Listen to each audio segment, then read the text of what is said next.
All right. Hey, everyone. Today is December 28th, 2025. My name's Chris Lucas. It's about 12:30 midnight here in Indiana, Eastern Standard Time. So um, I did invite a couple of people to come on my show. I don't know if they're going to show up or not because I gave them kind of late notice. But basically, today's show is just me going through my slides and presentation and some of the things I plan on bringing up in my debate with Dr. George Antonios. And I'm kind of was hoping to maybe get input from a few people. Because maybe I might not include some of this stuff. Maybe someone might bring up questions they might want me to ask him. And just to let you understand this debate and how this debate will go,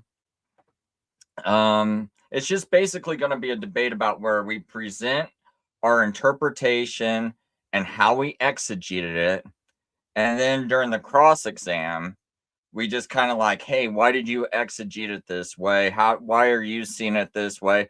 I see it this way, but why do you see it this way? Why didn't the text is telling you this? Because for me, I've been into, I've been in a few Daniel 9 debates. I've also had discussions live with dispensationalist authors, right? And when I get into these discussions, and these are people who wrote books in the past, and I could not figure out why they even came to their interpretation. Like this one guy, and I don't want to say some of these people's names because I don't want to embarrass them, but one guy I debated, and I think I'm not even sure if both the people I debated live, if they even knew the dates they start this prophecy at. And one of them was an author. And I kind of thought that was kind of crazy if you're an author and you don't even know your dates and times for this prophecy. Because it's like, how did you know the prophecy even came true? Right? Because it says 70 weeks, which is actually this word called shavua, 70, and that word shavua is sevens, right? And sevens is a sabbatical cycle, right? A sabbatical of years, right? So just like a week has 7 days, a year has a shavua has 7 years to it, right?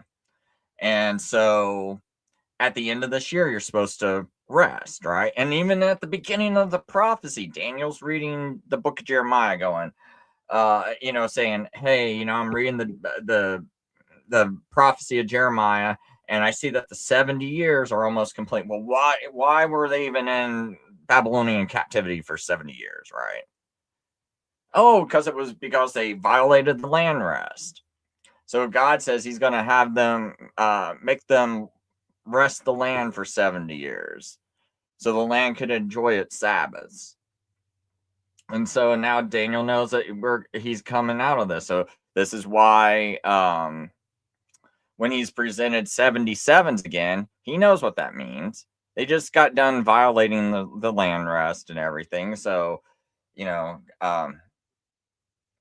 going to basically give them 77s, which is 490 years. So you don't, but I've heard people try to do day for year prophecy, say, oh, this is weeks, and you got to convert these literal 7-day weeks into years, and then that turns it into 490 years, and then that's how you figure out the prophecy. But that's not in the text at all, right? And so the proper way of doing it is just like, hey, it was based on sabbatical cycles when they got thrown into captivity.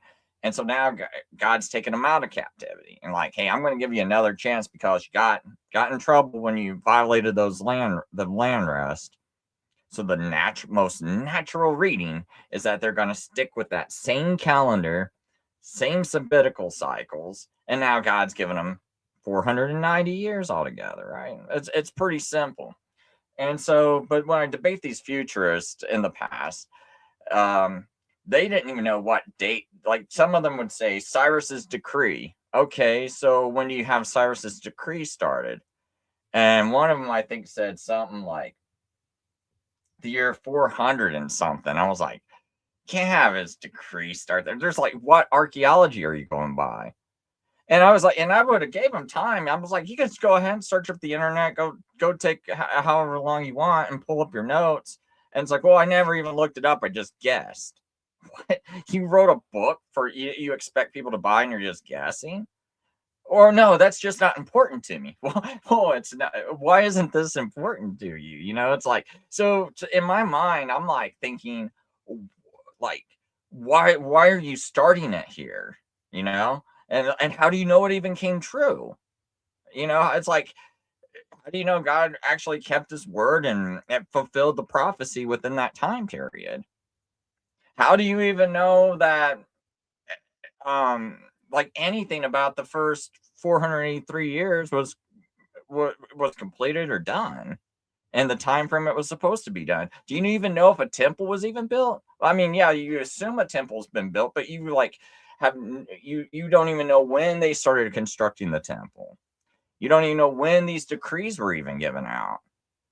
um and you're like, oh yeah, I'm gonna look that up after your show. And I'm like, so so when I do this debate with Dr. George Antonios, and he's written a book which just came out, I think, at the very end of last year or the beginning of this year in January. One of those two. It either came out real late December or at the beginning of January. But it's called Desealing Daniel. And Dr. George Antonios is also a pastor. He's went to seminary school. He knows Arabic language, so he should kind of know the Hebrews. Unlike, the other guys that debated, they didn't really even know the Hebrew. He should at least have like a rough idea of the Hebrew, because it's somewhat similar to the Arabic language from what I understand. But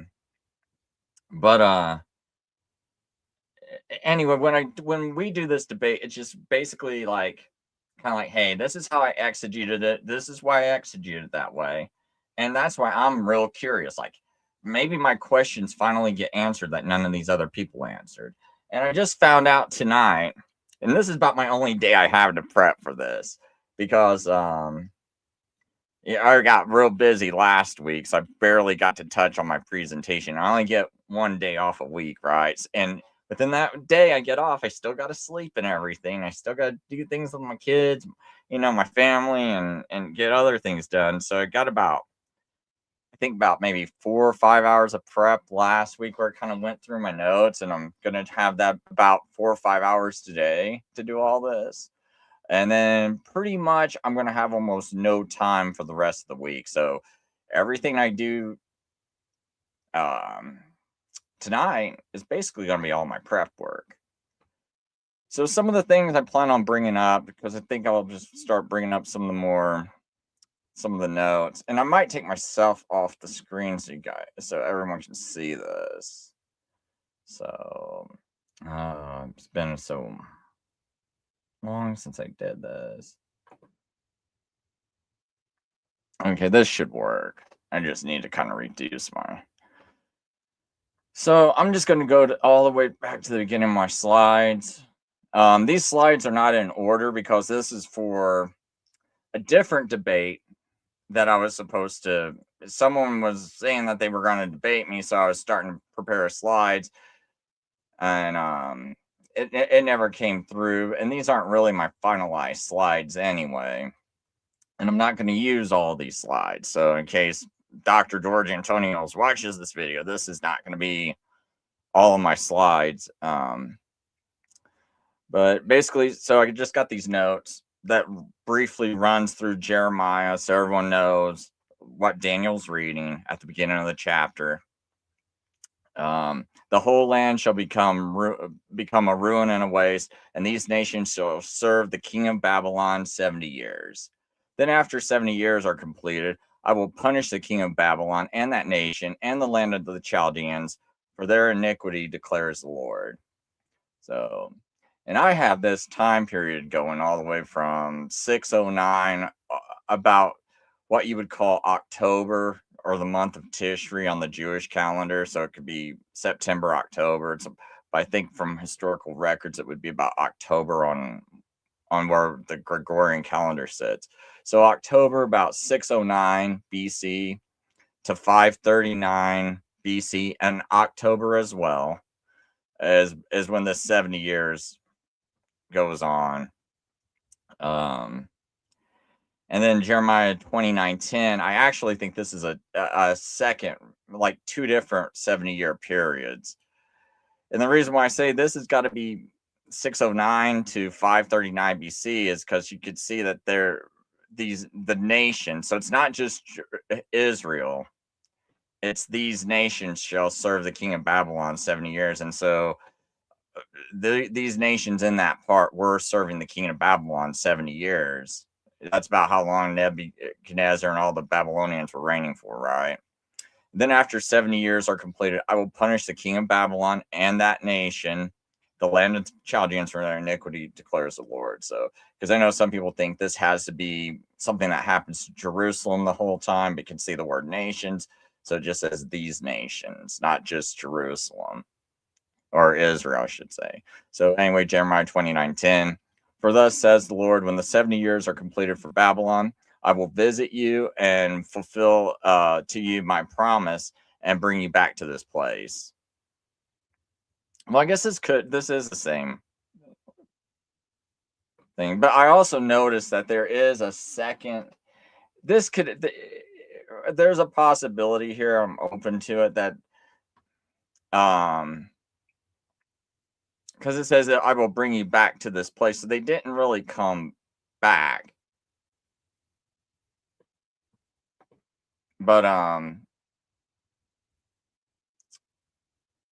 well, I guess they did start to come back because they started to rebuild the temple. So this might still be connected up here. But I guess some people say there's like another possibility where from 586 to 516 BC, you have another 70-year period. And from the destruction of the temple till the temple's rebuilt again in 516 BC. Then I just kind of go over Leviticus right here, where Leviticus 26:33 through 35. And I will scatter you among the nations, and the land shall enjoy its Sabbaths as long as it lies desolate, while you are in your enemy's land. And the land shall rest and enjoy its Sabbaths as long as it lies desolate. It shall have rest, and the rest that it did not have on your Sabbaths when you were dwelling in it. So I don't see, this is a point I might not go into because these presentations are only about 20 minutes long. It's just to give other people like an idea of Jeremiah. I might make that a little bit more brief, but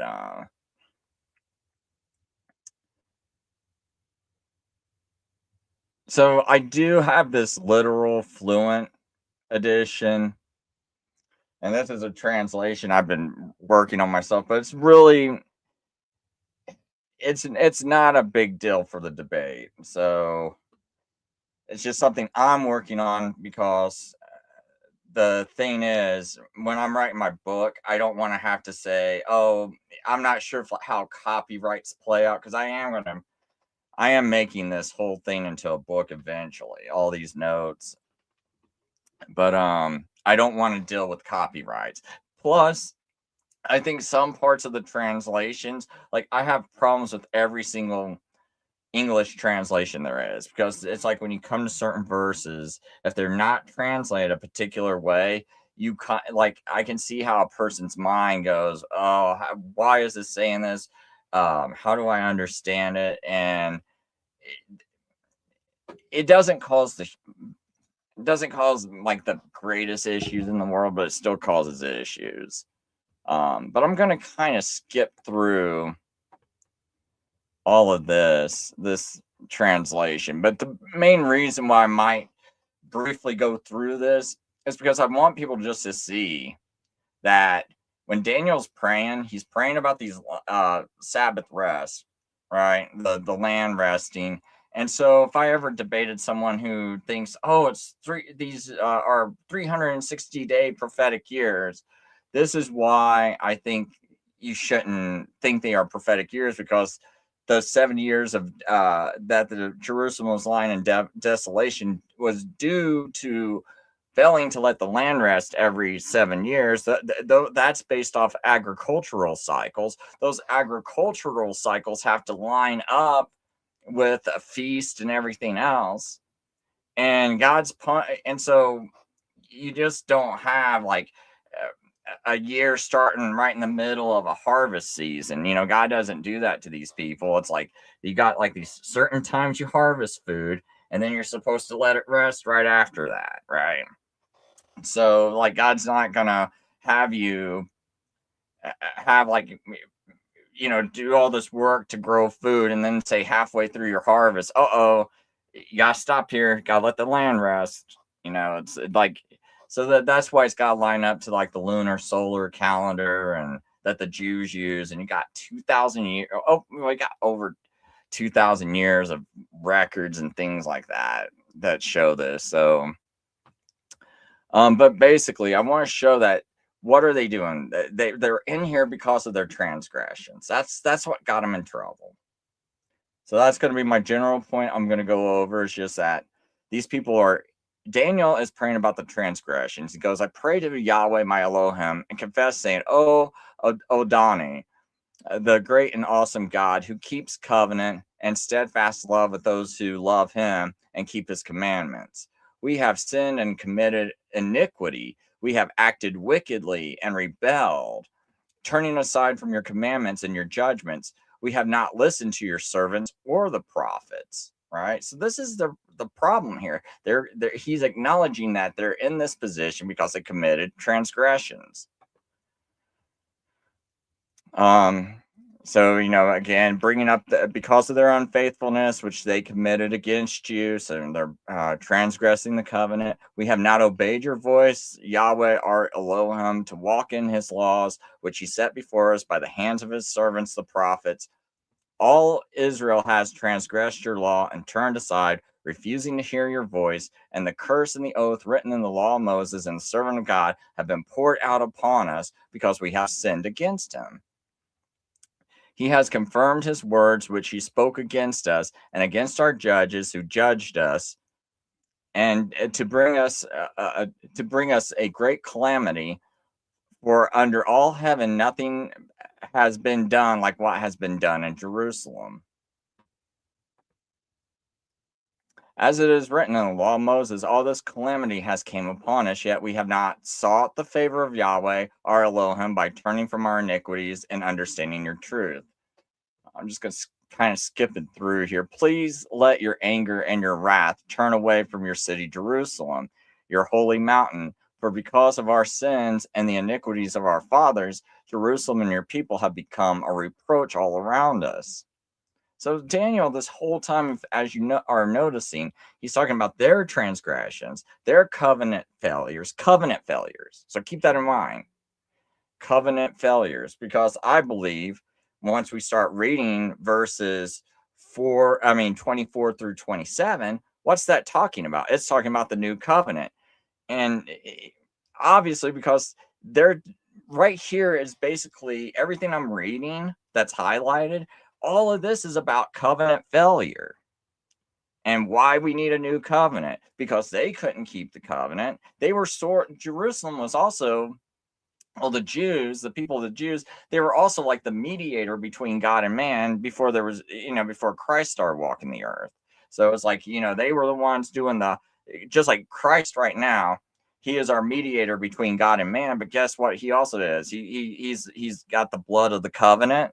He's our high priest. What functions did the Jews do? They were priests. They slaughtered animals, and on the Day of Atonement, they would slaughter, like they did, I believe they did sacrifices for all 70 nations. All right. So they were kind of like playing like a shadow picture of Jesus, right? But they're failing, right? Because unlike Jesus, look at all these issues they got. So he says, hear the prayer of your servant and his supplications, and cause your face to shine upon your desolate sanctuary. For we do not present our pleas before you because of our righteousness, but because of your great mercy. Adani, Adani, Adani. Pay attention and act. Do not delay. For your own sake, my Elohim, for your name is called upon your city and your people.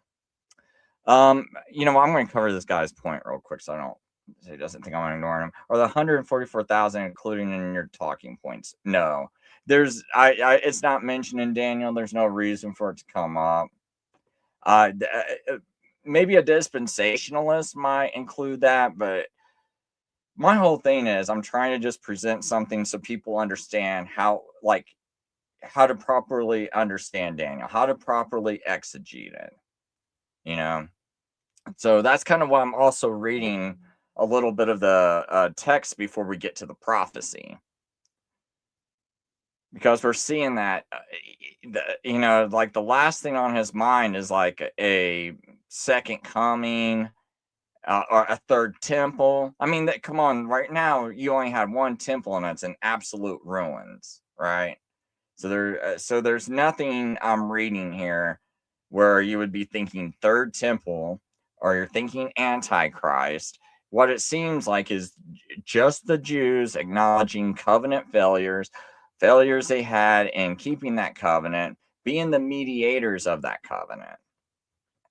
So while I was speaking and praying, confessing my sin and the sin of my people, Israel, and presenting my supplication before Yahweh, my Elohim, for the holy mountain of my Elohim. Yes, while I was speaking in prayer, the man Gabriel, who I had seen in the vision at the beginning, or at the first, so that would be referring back to Daniel chapter 8. Being caused to fly swiftly, touched me at the time of the evening offering. Note this can also be translated as the man Gabriel, who I had seen in the earlier vision. So it says the vision at the beginning. Well, he had no vision at the beginning of this chapter, right? So a better translation would be whom I had seen in the earlier vision. He made me understand and spoke with me, saying, Daniel, I have now come forth to give you insight and understanding. At the beginning of your pleas, a word went out, and I have come to declare it to you, for you are greatly beloved. Therefore, consider the word and understand the vision. So, the one thing I should probably change here is this word right here in the Hebrew, it's sahat, which also means ruin and ruin / corruption. This will be very important later. And I should probably put a little thing like that so people can. But anyway, 77s are declared for your people in your holy city, to finish the transgression, to seal up sins, to make atonement for iniquity, to bring in everlasting righteousness, to seal up the vision and prophet, and to anoint the most holy. Know therefore and understand from the going forth of the word to restore and build Jerusalem until the anointed one, a prince. There shall be 7 sevens, and after it has been rebuilt with a street and a moat, even in the distress, there shall be 62 sevens. And after 62 sevens, well, first let me go over this. So in these other slides, I go into this more deeply. Start bringing this up right here. This is just translation notes. Let people know like original words, because this is more stuff from my book, but I just thought I'd throw it in the slides just in case there was any reason for me to need these words translated or argue over them. And it's also for my own research. So,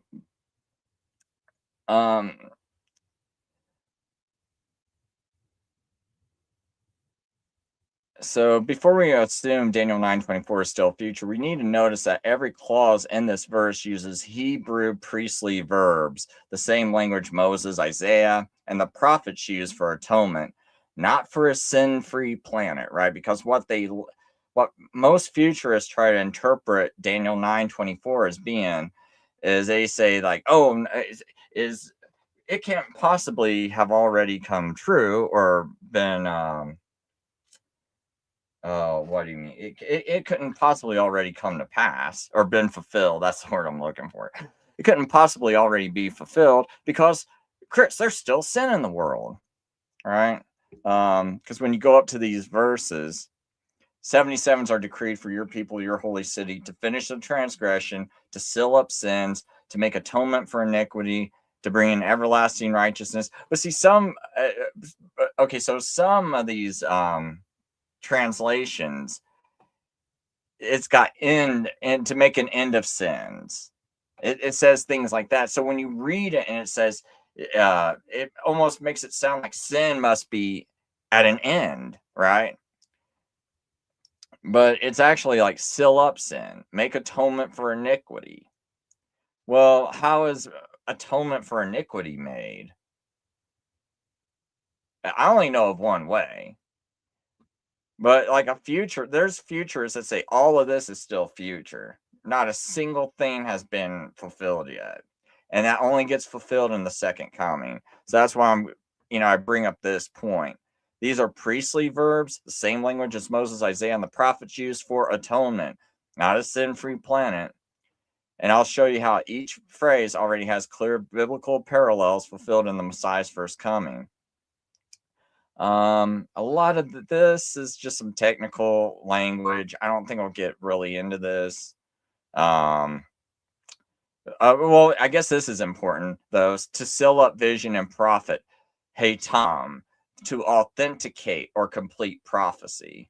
All right. So that's what it means by to seal up vision and prophecy, to authenticate or complete. Each one of these phrases also have an infinitive phrase, le, which marks the specific results of that determined period.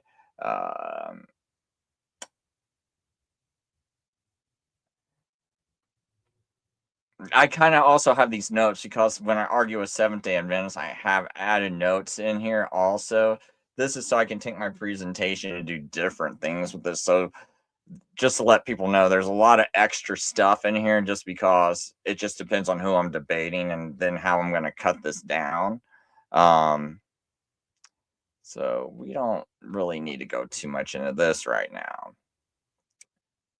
So Isaiah 59:20, the Redeemer shall come to Zion, to those who turn from transgression. Uses Pesha for covenant, rebellion that Messiah turns back. The finishing is by repentance and redemption. Then I will teach transgressors your ways. David's sin dealt with transgressors restrained. The same idea of sin's rule ended, not sin's existence. Gosh, man, I did cut too much off here, so I probably won't use this because now I started realizing I cut a little bit too much down on here. But my basic point was probably like down here to finish the transgression,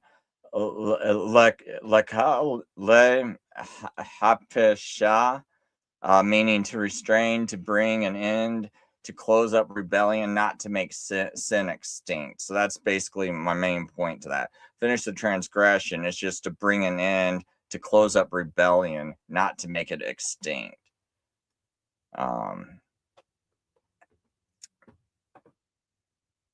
So I think that's the whole point I had up here. See, these notes I made so long ago, I kind of forget why I even put them all in there. To make an end of sins, to seal up sins, meaning to seal, to close, complete, to seal up the record of sin because it has been paid for. So that's how I interpret that, to make an end of sins. So then you got the clause 3 in verse 24, which is to make reconciliation for iniquity, to atone or to cover guilt. right? So that word reconciliation is atonement, basically. And then that's why I got up on here. On this day shall atonement be made for you to cleanse you. He was wounded for our transgressions. The Lord laid upon him the iniquity of us all. Now, once in the end of the ages, he has appeared to put away sin by the sacrifice of himself. So right here, that's why I see that Jesus fulfilled that prophecy. So that's kind of what some of this is about. Isaiah 61:10, he has clothed me with garments of salvation. He has covered me with the robe of righteousness. This is his name, Yahweh, our righteousness. So that's what Jesus' name actually means, is Yahweh is salvation. Now the righteousness of God has been manifested apart from the law. So to bring in everlasting righteousness. So that goes right into Romans 3 verses 21 through 22. Now righteousness of God has been manifested apart from the law. So that's how bringing in everlasting righteousness, because it's apart from the law. That's why it can last, right? Because if it was by the law, you could lose it by the law. But now you have righteousness through Christ. That's how I interpret that, okay? So it just means to cause eternal covenant righteousness to arrive, not universal moral perfection, but covenantal status before God. To seal up vision and prophecy, and I'll get to the more interesting parts pretty soon. My words and my statutes overtook your fathers. That's Zechariah 1:6. Luke 24:44. All things written must be fulfilled. Hebrews 1 through 2. Hebrews 1 through 2. God has spoken to us by his Son.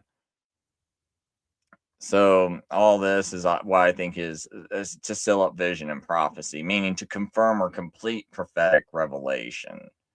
Not to end all prophetic vision and revelation, but to confirm and complete all of these Old Testament passages.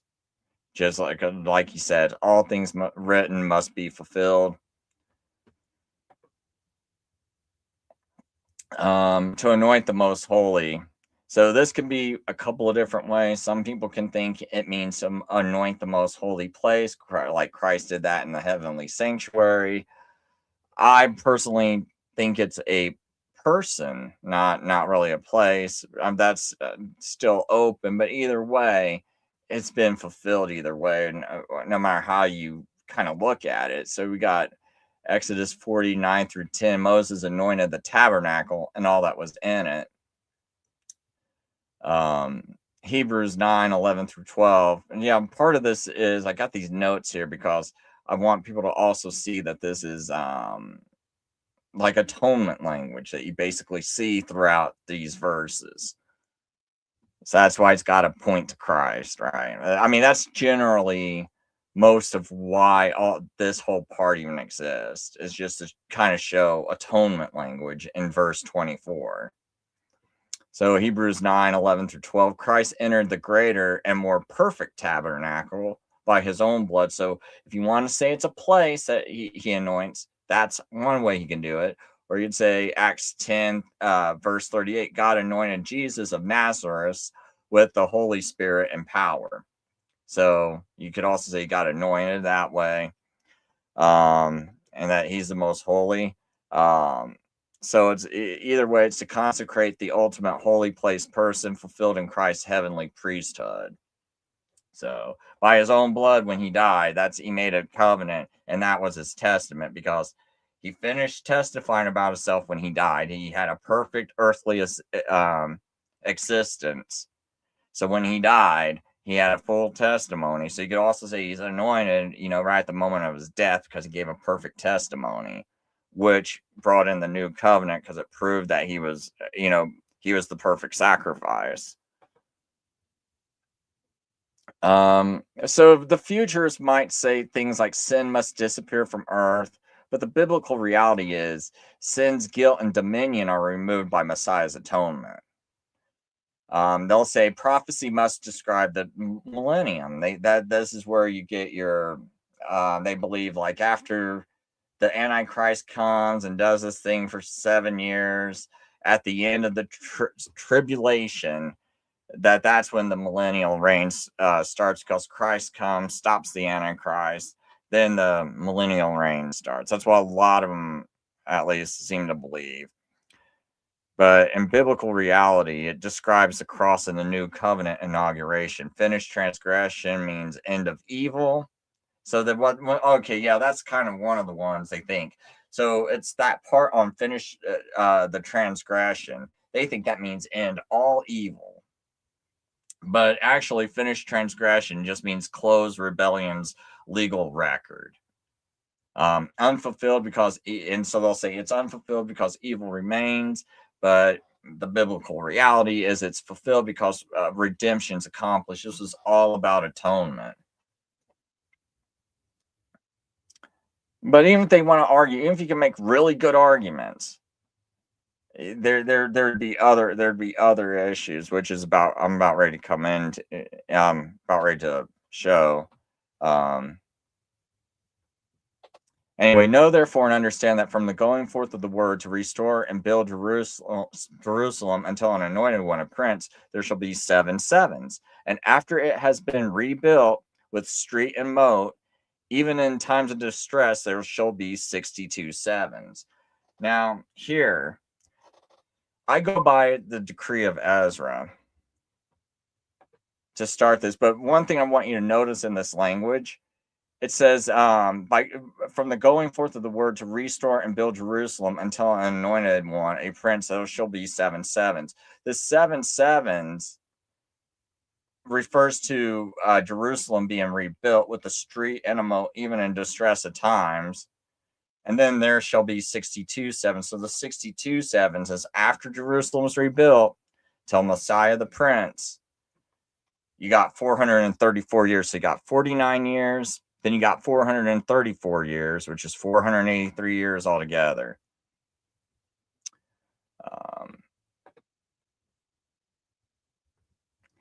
And some of the, so one of the problems is, I know he goes by the Cyrus decree.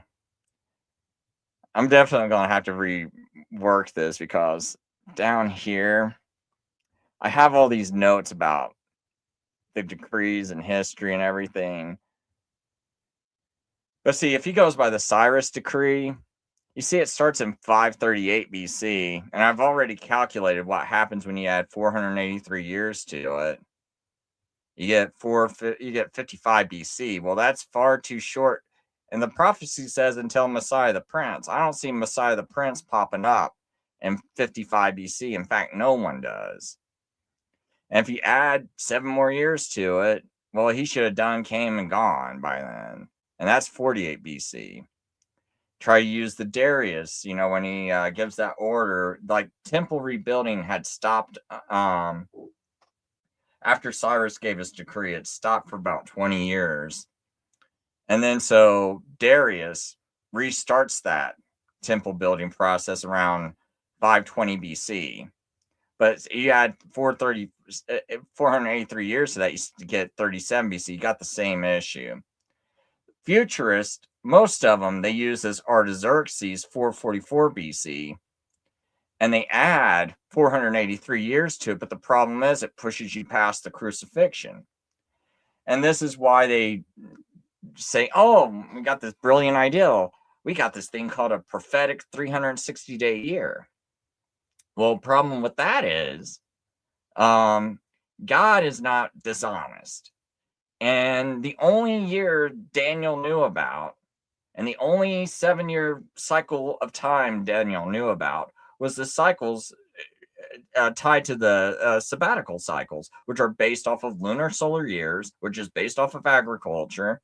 And every single one of these years always have a Passover in it, always have a Day of Atonement in it, always have a Feast of First Fruits, all that in it, right? Every single year has it. Futurists, what they'll do is they'll say, oh no, there's this thing called a 360-day year, but they can never prove it. So the logical thing is you add 483 years, oh, doesn't make it, right? But now what we do have is this decree of Artaxerxes I in 457 BC. And see, when I add 483 years to it, 27 AD, well, right there is about when most people think Jesus Christ started his ministry, right around that time period. Because almost everyone on earth who's a Christian thinks he was crucified before 34 AD. There's your 7-year period, right? So to me, if I was going to look this up, the first thing I would do is say, ask an AI, hey AI, what are the 4 decrees that are, what are all the decrees that could possibly be used to use in this Daniel 9 prophecy? Just ask your AI that, right? The AI should give you these numbers. Just say based on the best biblical sources. Archaeology.org is a really excellent one. Or is it biblicalarchaeology.org, or maybe it's Bible. Let me get that. Should pop up Bible archae. BibleArchaeology.org. Okay, that's what it is. So BibleArchaeology.org, really good site where they do very in-depth study on all these dates. And the reason why I even found out about them was I was reading all these research papers. And then I was like trying to find out, what do other people think about these research papers? And as I'm typing this up, because at the time there was no AI. Well, I didn't know there was AI if there was AI. So at the time, I'm just typing these in there to the search engine, trying to find other people who read these articles. And I kept accidentally coming across Bible archaeology. So I know those people have read the most scholarly articles and reports and arguments there is. So I think they're one of the top sites you can use. And you should get these dates. And you go, well, this one looks like the only one that fits. Because we see Messiah getting crucified. We see what looks like atonement language in verse 24. So we add this up. Oh, okay.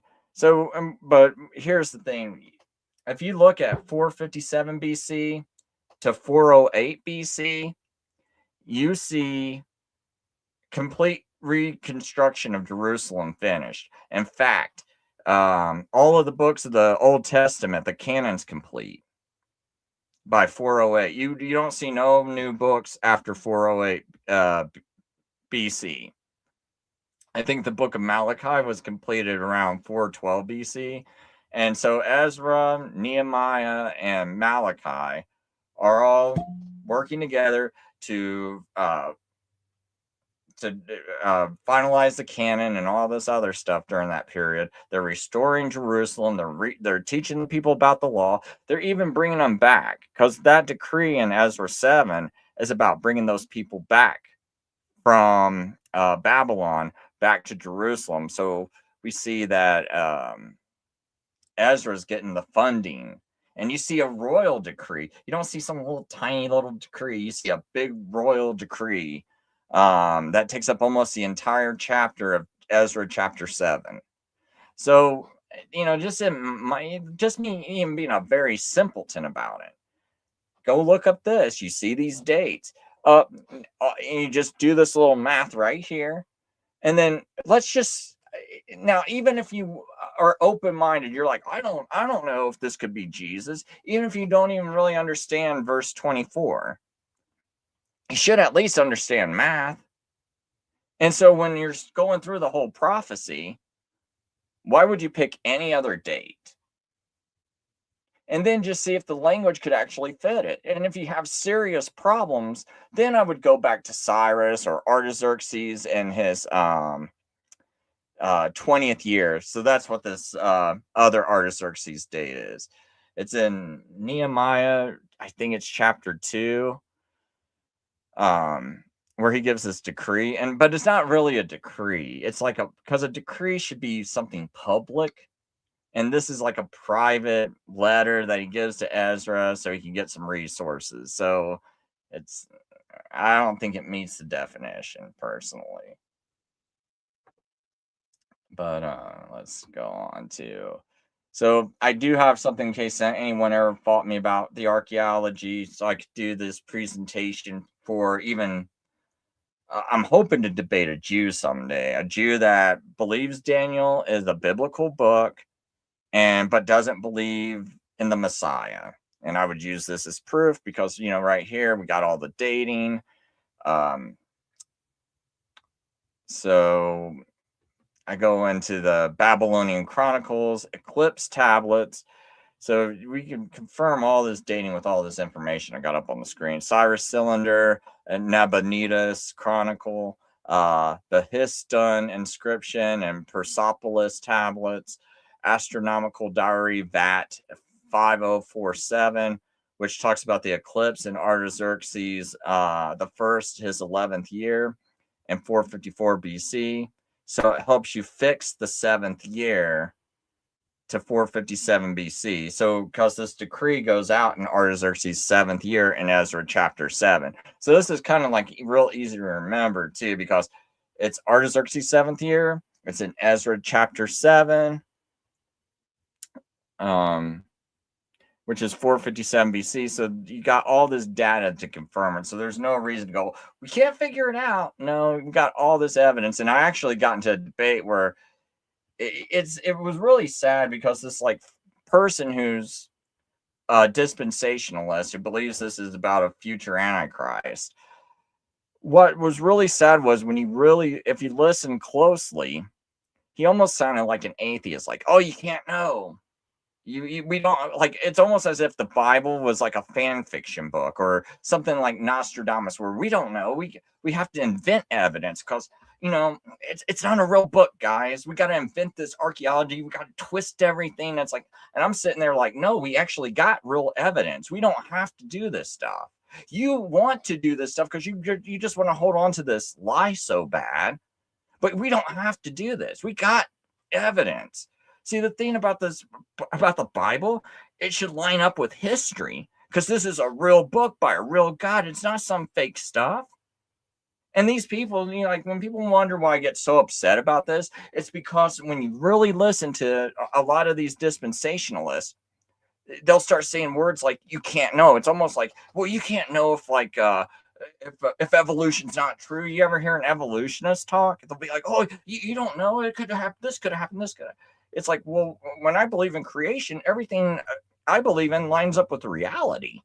We don't see intelligent things come from nothing. We don't see like a information come from non-information. We don't see self, like, you think about how complicated a cell is. A cell is way more complicated than even an automobile because it can self-replicate, it can reproduce, it can go feed itself, it can go get its own fuel, it can go make more of itself. We still haven't built a car like that. We haven't built anything like that. And you think, oh, if you found a car on the street, you wouldn't think like, oh, wow, evolution, that thing magically appeared. I'm going to hop in it and take it for a ride. No, you'd be thinking, this looks like someone designed it. This might belong to someone because this didn't just appear here. You don't just find things and go, oh, it magically appeared. And these things are everything you walk around in society and look at can see evidence that something created it. And so, but like I said, I always feel like, we got all this history, all of this data, all this hard work. We don't need to say, oh, you don't know. No, you don't know because you haven't bothered to study, and you haven't bothered to study because it contradicts all the lies you believe. But anyway, so I got this information about the Babylonian Chronicles, Eclipse tablets.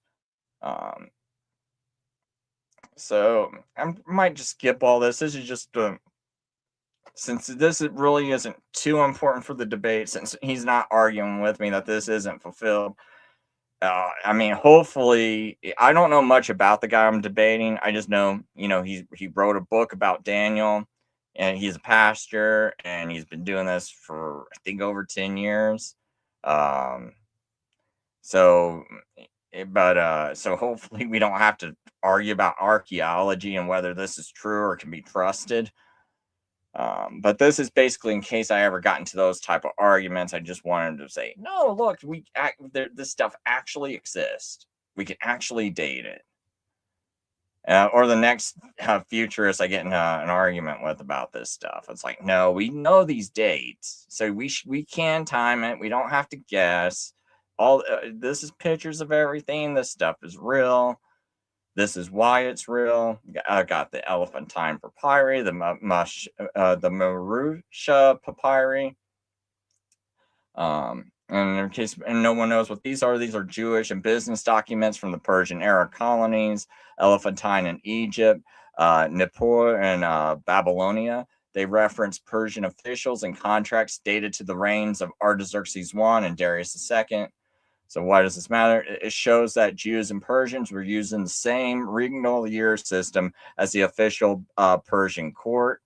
So, and Jews use that fall to fall reckoning, right? So, and they kind of have the same exact system. You can see that they're right in the same times. That's why they even bothered to call their months by the same Babylonian month names, because they're all using the same lunar solar calendar.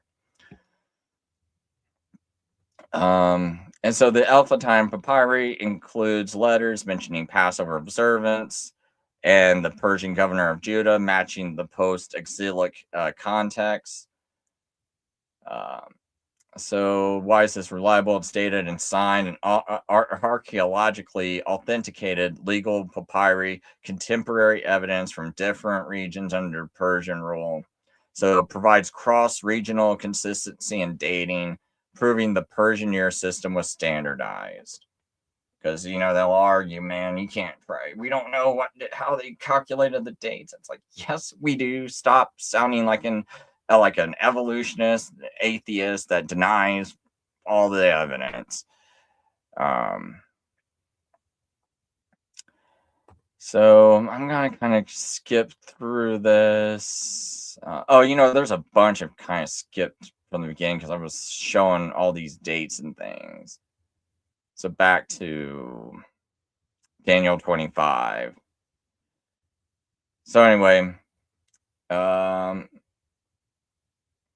this is more notes in case someone wants to argue about after it has been rebuilt, right? With street and moat, even in troublous times, those shall be 62 sevens. See, there's a lot of English that doesn't have this after it has been rebuilt. Fact, I should probably draw up. I'll do a King James because that's what most people use, and I'll show you their Daniel 9. Kind of flip through this because I want to show you, this is why I don't use these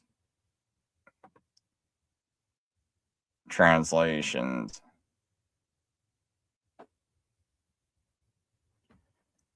So if I go down to the same one, I don't think it's going to have the word after. So here, let me blow this up.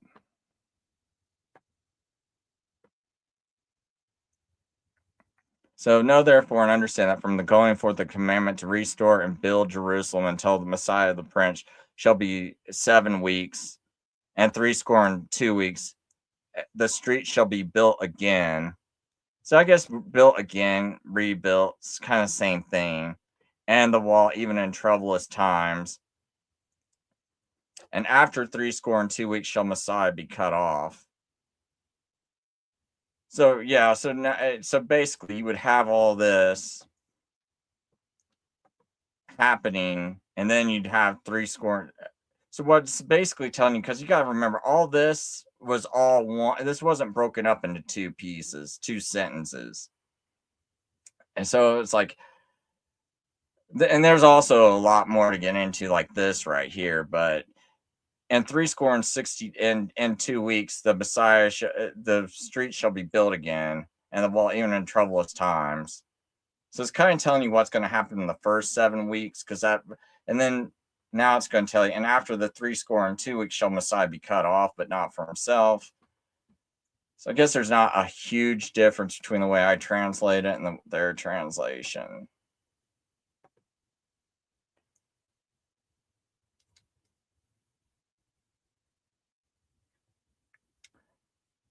But yeah, I do have these notes though, in case someone like, oh no, it doesn't have to be rebuilt, because obviously if he uses um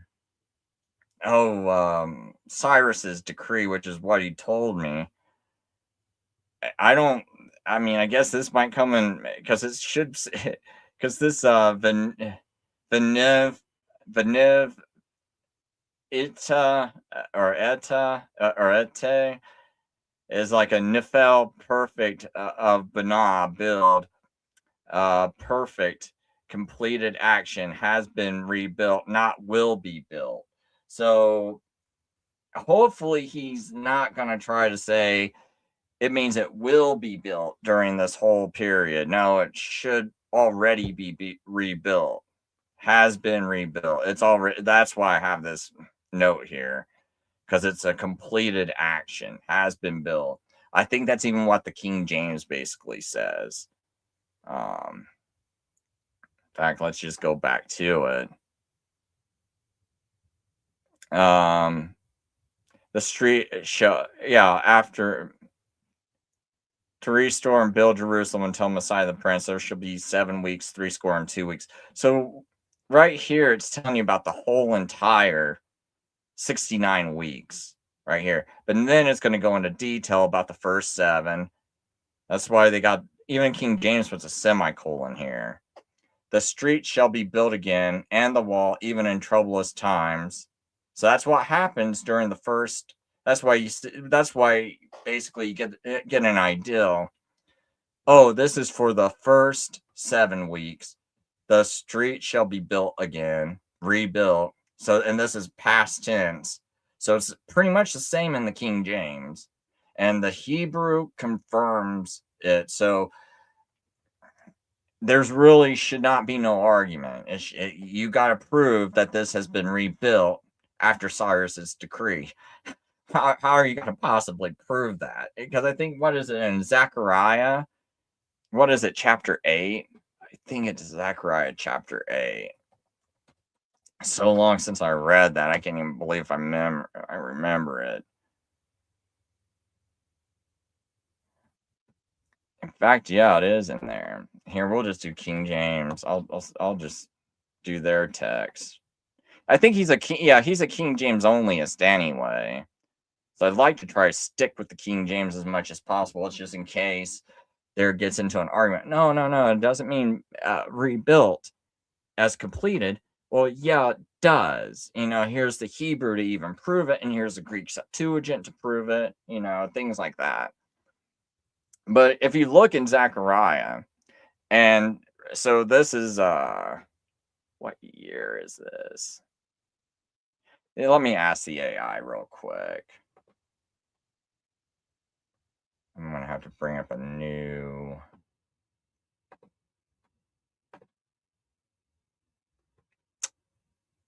What year is Zechariah or Zechariah chapter 8?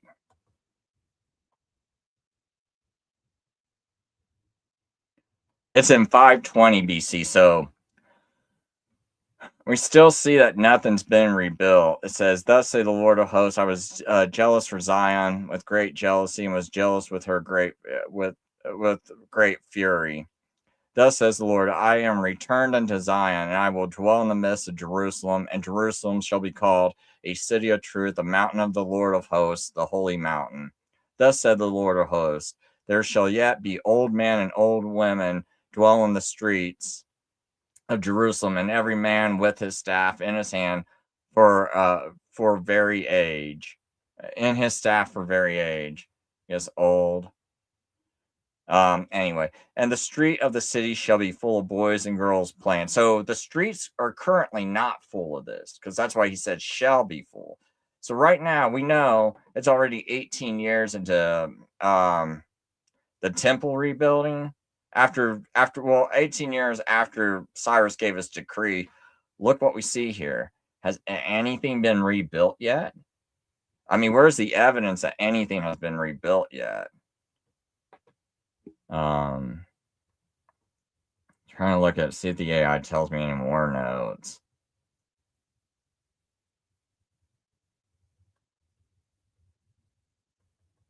I know but we do got definite proof that nothing's been rebuilt yet. And look at this. And I will bring them, and they shall dwell in the midst of Jerusalem. So it sounds like they're not even in Jerusalem yet, right? On verse 8, and they shall be my people, and I will be their God in truth and righteousness.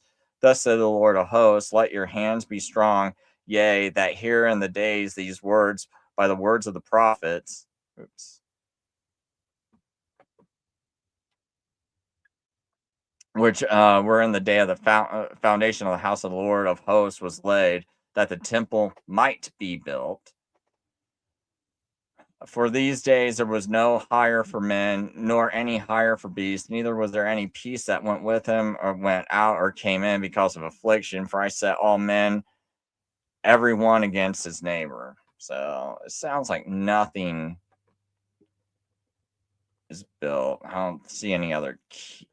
There might be some key things, but let me just kind of move on to my other points.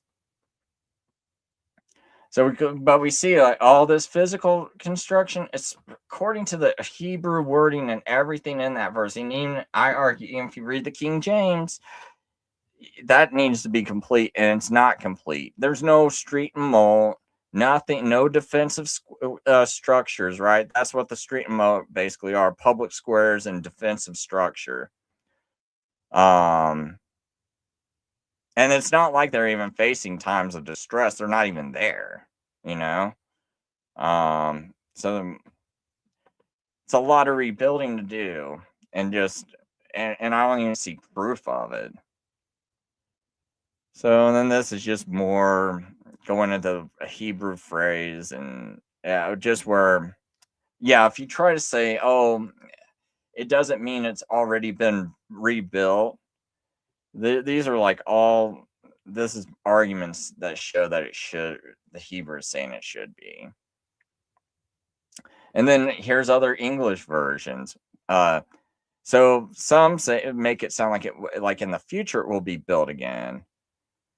But they smooth the Hebrew perfect into English future. See, perfect means it's completed. But they change it into English future for readability, assuming a predictive mood. And I ran all this stuff, I've also run it through AI. So not only did I read it out of an interlinear and kind of came to these conclusions, I started running it through AI over and over again, arguing it with it different ways. And when someone else argues with me about something, I'm like, okay, you want to argue with me so hard, I'll type that into the AI and see if I'm wrong, right? And here's your argument. Here, it's going to go into the AI. And I got my AI set up to where it's going to tell me the brutal truth, because I have figured out how to make AI reduce hallucinations to none. Now I still double check, because you can never be careful enough, and sometimes it can conflate things. So you got to be careful with that. But if you double check it and you go, gosh, my job's depending on this. Is this really the truth? I guess it's more important I'm not trying to be right here. I'm just trying to make sure this is true, because if I present something at my job and it's not true, I can get in big trouble. So you are telling me the truth, AI, right? And then go double check it one more time, right? So I have it double check these things over and over and over. And I've been doing this for 3 years and almost driving myself insane. So the Young's Literal and the LSV says the street and the wall have been built again. So it agrees with my translation, and it also agrees with the King James. And so this is what added proof. So I might have to use this in case he tries to argue, oh, it doesn't say that, right?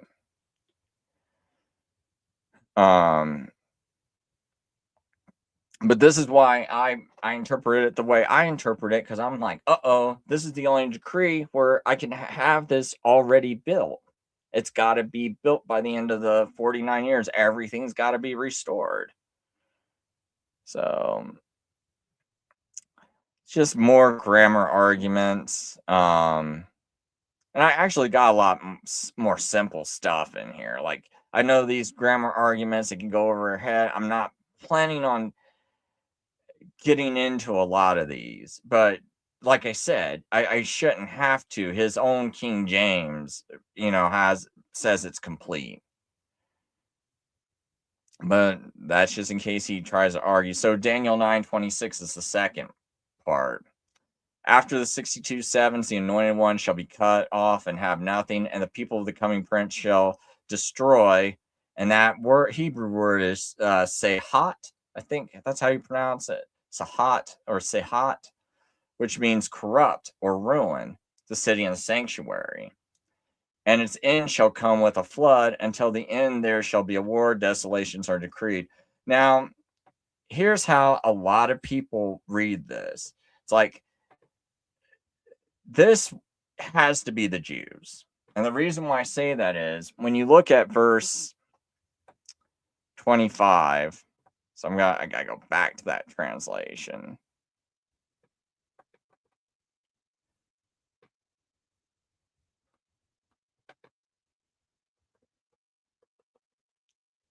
I might be faster going up this way. So know therefore and understand that from the going forth of the word to restore and build Jerusalem until an anointed one, a prince. So we only see one prince talked about this whole time, and that's this anointed one, this Messiah, right? Anointed one, Messiah, same thing, right? A prince. So when you get down here, after 62 sevens, the anointed one shall be cut off, because it's the same word Mashiach. That would be the Hebrew word Mashiach, shall be cut off and have nothing. And so we know who's the coming prince. Well, this one that took 434 years after the temple, after the city has been restored and rebuilt. Because remember, this isn't about the temple, it's about the city being restored and rebuilt. So 434 years later, we're waiting for this coming prince, right? So this anointed one is a prince, and he's taken all this time to come. So it's a big deal, this coming Messiah, right? So, and the people of the coming prince shall destroy the city and the sanctuary. Well, the reason why this word destroy is important to know that it's ruin and corruption is because we know, and I'm about ready to prove this and later parts of this. And this is probably why I will definitely include in my presentation. Another reason why we know this prince is definitely Messiah, there's two reasons. One thing is, in a lot of these translations, this should actually be capitalized, because it's the same prince. So the people, but see, in the King James Version, what does it do? This is the problem. This is why we have futurism. So I'm going to show you what the King James does. Oops. So what does the King James do that causes this issue? Oh, went to the wrong one. See, we see they got the prince capitalized up here, but then, it confuses people because they lowercase it. So I got an argument to show that this is the same, but King James only, so they're going to see that lowercase prince and say, oh, no, it's not the same guy, because see, it's lowercase, so it's got to be a totally different one because it's lowercase. And man, that's one of the hardest things for me when I was doing all this prophecy stuff, was because I grew up around, I'm 51 years old now. Wow, I didn't know I was that old. But anyway, 51 years old now. I had no technology, just 700 Club, growing up in a ghetto neighborhood, going to all these little churches with pastors. I don't think we're very educated, right? That's all I'm surrounded by. All you hear is futurism all the time, dispensationalism all the time. I didn't even know anyone thought this was a completed prophecy. When I was a kid, though, I thought so, until they said, oh, no, boy. And I'm like 10 years old, and they're like, no, that can't be about Jesus. And so they corrected me, right? They packed me up inside the head. No, boy, that's the antichrist. It's the Antichrist, boy. It's like, well, okay, guy. Okay, chill. But when I was a little kid, I'm reading this whole thing. I'm thinking that this is about Jesus. I don't see nothing to make me think it's about an Antichrist. All right. And then it's like, and then they'll go, well, look, boy, see how Prince is lowercase over here? We're King James only. And that cannot be the Messiah. Oh, okay. Yeah, so, because, the Hebrew, like, when they made this translation, they know it. Okay.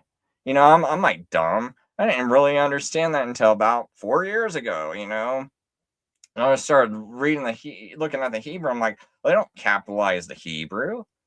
How did you know that? Then you get AI, you can ask AI, is there a reason why one should be, is there something in this text that tells me this should be capitalized and this should be lowercase? And it goes, no. There's no argument you can make. Because there is no uppercase and lowercase in this. So, I mean, that was one of the things that, kind of, made me stumble a little bit. Oops, this is an old PowerPoint. Get back to that. So anyway, people of the Prince. Oops, did I get the right one? Sorry, I got 2 PowerPoints going on here. I want to make sure I pulled up the right one. So people of the Prince, this can only be pointing to the Messiah. Man, but did I actually wonder if I did go to the wrong one? Oh, no, this is the backup version. So anyway, after 62:7, an anointed one shall be cut off and have nothing, and the people of the coming prince shall destroy, ruin, corrupt the city and the sanctuary. And its end shall come with a flood. Until the end there shall be war, and desolations are decreed. So we're going to go into that part of it.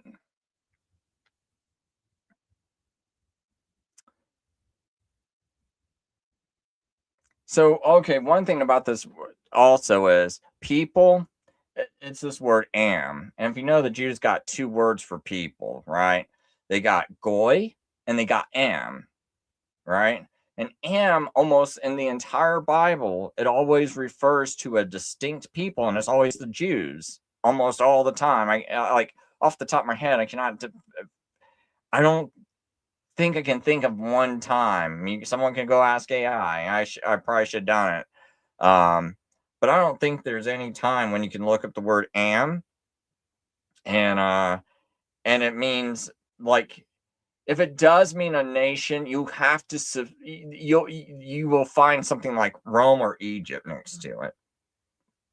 So it would be like the am of Egypt or something like that, right? Like, it wouldn't just be a generic am with no nation attached to it. Like, am is always a specific group, and the only group we ever see talked about is the people of Israel. And you see, prior to getting to the prophecy, you see when it says all those times that Daniel uses the word people, and our people transgress and all this other stuff, it's always the word am, because it's a specific people. He never uses goy.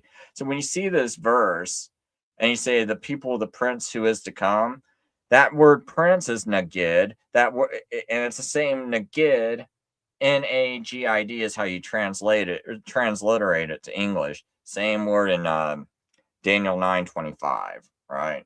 So Messiah nagid, and now the people of the nagid who is to come. So it just seems very natural that these people are the Jews, because we don't have any other nation mentioned, and you never see that in the Bible where you just see am and it's generic. It would always be like goy or something if it's a different people. That's why I say it's because of their corruption. But I do have good evidence besides grammatical arguments. So, and this I got straight from the AI and I just copied and pasted it here. Vehement, vehement, veham, negid haba. Literally, the people of the prince who is to come.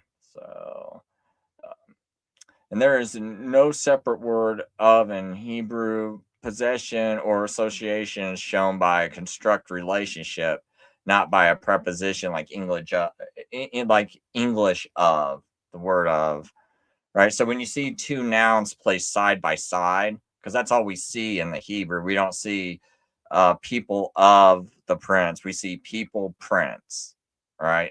We see negid. So when these two nouns are placed side by side, the first is a construct state, a smikut. The first noun depends on the second. The X of Y, the noun one, noun two. Example, Bet Melech, house of the king. All right, so Melech is king. So Bet, house, house of the king. So the people, the prince in Hebrew is expressed simply as Am Nagid. So here, Am people is a construct forming people belonging to the Nagid. So the Nagid is the prince. So that's who the people belong to. So if the prince were a Roman general or a future antichrist, this construction would be unnatural because the Jews are never grammatically or conceptually described as the am of a Gentile ruler. And by contrast, the Tanakh often uses the exact kind of phrase for Israel's divine or Davidic ruler, Am Yahweh, people of the Lord, Am Melech, people of King David. So Daniel 9:26 mirrors biblical language, my people and their prince, and other parts of the Bible. So I don't think I need to go into that anymore. Don't need to go into this. So basically, it's just like a summary. Messiah the Prince, verse 25, the anticipated divine ruler. After 62 weeks, Messiah will be cut off. So also, one other problem he has too is like after 62 weeks, shall Messiah be cut off. So now he's got Messiah being cut off outside of the prophecy if you throw the 70th week into the future. Now you got Messiah dying in a gap. So now he can't fulfill, and he fulfills nothing at all in this prophecy. And it just seems to me one of the craziest things in the world to think that. Do people even understand like how big of a deal it is for the Messiah to come? Because the Messiah is prophesied all the way back in Genesis 3:15, right? I mean, people have been waiting 6,000 years. Have been waiting 4,000 years almost when he finally does show up. Because it's almost the year 4,000 by the time Messiah shows up. So they've been waiting almost 4,000 years for him. And you think like him showing up and dying on a cross and creating a new covenant is just like some side note? Like, do you like understand how like just nuts this is after Daniel's been praying about his transgressions and everything? He's been like, their people have been put in Babylon captivity for 70 years. Why? Because of their transgressions, because they couldn't mediate the covenant. And now here's someone who can mediate the covenant. And not only does he mediate it, he strengthens it. He makes it prevail because he didn't like when it says a new covenant. This isn't like new, like, oh, he tore up the paperwork, so all your promises are gone up under the first covenant. No. It's because of his sacrifice he can fulfill every promise given up under the first covenant, but he doesn't get rid of the first covenant. He makes it even better because now by him dying on the cross, he's created this new system that doesn't need a sacrifice anymore. That's why it's basically called a new covenant. But he doesn't get rid of all the promises. It's like, no, now you can actually have access to all those promises. And those promises are actually being fulfilled by him fulfilling the sacrificial system. You just don't need the priest. That's what's gotten rid of. And But anyway, to me, it's just crazy when they have Messiah dying in the gap. Because if it's after the 62 weeks, that's after the 69 weeks altogether. And they say the 70th week is in the future, so they don't have him dying in the 70th week. So now they got him dying in the gap. So the biggest event in history is Messiah, God walking on earth. I mean, just think about that. That's God appearing on earth. That's the biggest event in human history, is coming in the flesh of man, or expressing himself through the flesh of man, right? And here he is walking the earth, and he's gonna create a new covenant. Like, getting rid of the sacrificial system's a pretty big deal too. But to the futurists and dispensationalists, it's like a side note. And like, to me, it's just crazy. You got him dying in the gap. So this prophecy, which should be like the biggest deal about seeing this Messiah finally, and you guys like, oh no, that's just a side thing, and let's focus on the Antichrist, which makes me almost wonder if these people, what is wrong, with people's thinking, their mind, their heart, even like this, I don't understand, right?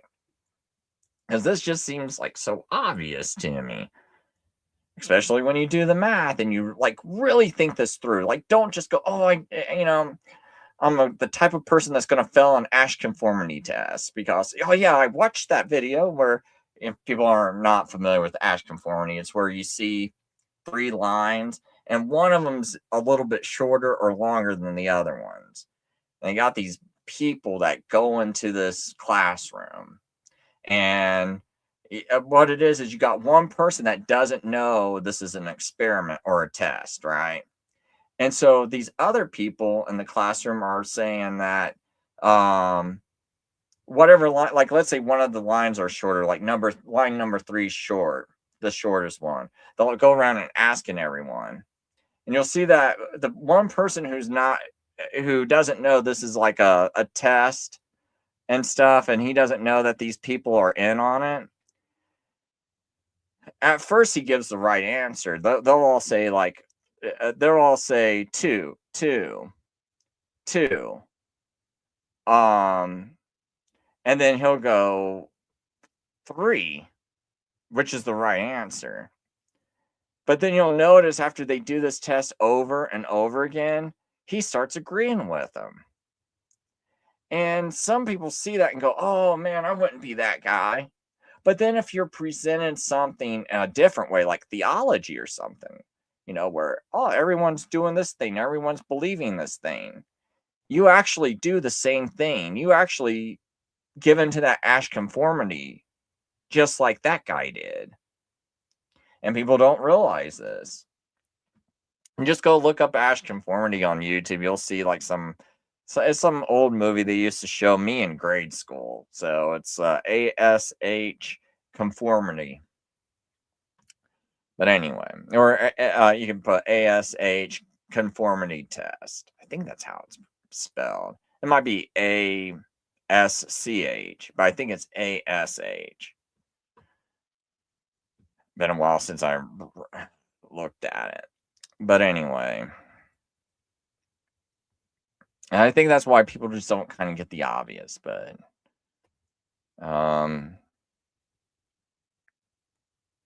now I will go into this word sahat that I mentioned earlier, where I said a lot of people say, and the people of the prince shall destroy the city and the sanctuary, right? So this is kind of important to know that it means to ruin, spoil, corrupt, pervert, mar, decay, destroy. So it's not like destroy is a bad word or a bad translation. But the reason why I want to say corrupt is there's a reason for this. So, and you can even see in these other translations, like in Genesis 6:12, all flesh had corrupted their way. Same word, right? And what is it? It's internal decay, moral ruin. So keep that in mind. Spoiling something. You shall not destroy, mar the trees, harm or ruin. You corrupted yourself. Deuteronomy 32:5. Rebellion that leads to downfall. So you can see that that word gets translated that way. So if we read Sahat or Sehat as corrupt, ruin, bring decay, it changes the tone of the verse. The focus shifts from military destruction, which is what a lot of people like to see. Even preterist will, and some historicists will even say, oh, it means like the Roman army came and destroyed everything. It was like a military destruction or something. But if you read it this way, it starts to make some more sense, and I'll show that in a minute. And this will also prove why this is Messiah in that verse, and that's the Jews in that verse. So, to spiritual and moral ruin caused by the people's corruption after rejecting the Messiah. Oops. So we're going to get into... Okay, so after Messiah's rejection, Jerusalem indeed entered a period of moral and political corruption. So they were bribing the guards to spread the lie. Remember that lie? His disciples stole the body. So remember those priests? They came up to the Roman guards after Jesus has been resurrected. And what did they do? They bribed the guards to spread the lie. So this is part of this corruption and everything that's talked about. So corrupt priesthoods and rival factions, so the Sadducees versus the Zealots, internal violence and betrayals before 70 AD. Josephus even uses the language remarkably similar to Sahat. The city was corrupted from within before the Romans arrived. All right. So that's why I'm so focused on that word, because Josephus says was corrupted from within before the Romans arrived. So most English versions follow the Greek LLX. So they have this like Greek word, I don't know how to pronounce that. And Theodotion also is another Greek translation. Both mean to destroy or corrupt, because destroy sounds simpler in English narrative, and translators probably chose it for readability. But in Hebrew, thought corruption is destruction, and it is and destruction is a process, not a synonym.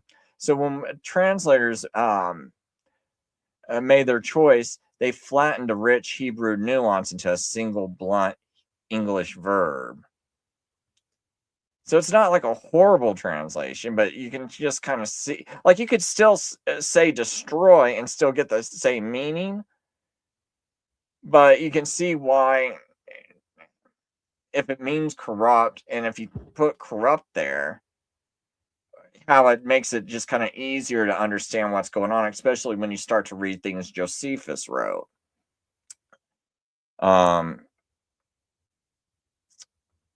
Here we go. Okay, so here we go. Josephus, War of the Jews. But I cannot speak my mind, and what the concern I am under, and what the concern I am under dictates to me. And it is this: I suppose that had the Romans delayed to come against these villains, the city would either have been swallowed up by the ground opening upon them, or been overflowed by water, or else been destroyed by such thunder as the country of Sodom perished by. For it brought forth a generation of men much more godless than those who suffered such punishments. So he's saying these people were more corrupt and worse. Josephus is lamenting the depravity inside Jerusalem during the siege, murder, sacrilege, internal war. He explicitly says the city's destruction was deserved moral ruin, corruption from within, not merely an external conquest. So that's why I say it's like, I don't like saying Rome destroyed it when the Hebrew text looks like it was their corruption that brought on this destruction, this judgment of destruction, this decreed destruction by God, because God decreed it due to their corruption. So it was the common. So this is also in Josephus Wars 4.3.3.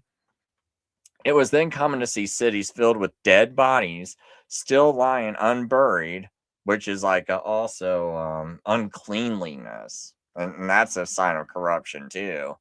And those of old men mixed with infants, all dead together. And the temple itself was defiled with dead bodies of those that were slain by their own countrymen.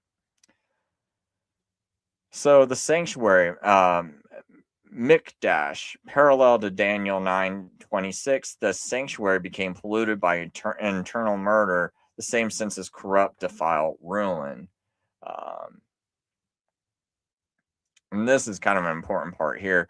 They, the zealots, fell upon the people as upon a foreign nation, and this while they were not foreigners, because they're kindred, but they're kindred. So they're saying that these people, these zealots, came upon the other Jews as if the zealots were foreign invaders,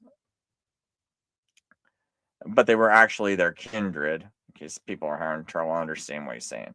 For these are the men that have corrupted our city. So look here, he's even saying has corrupted our city and have brought upon us this sore destruction. Oh, look at this sore destruction. So this really mirrors what we're seeing in verse 26.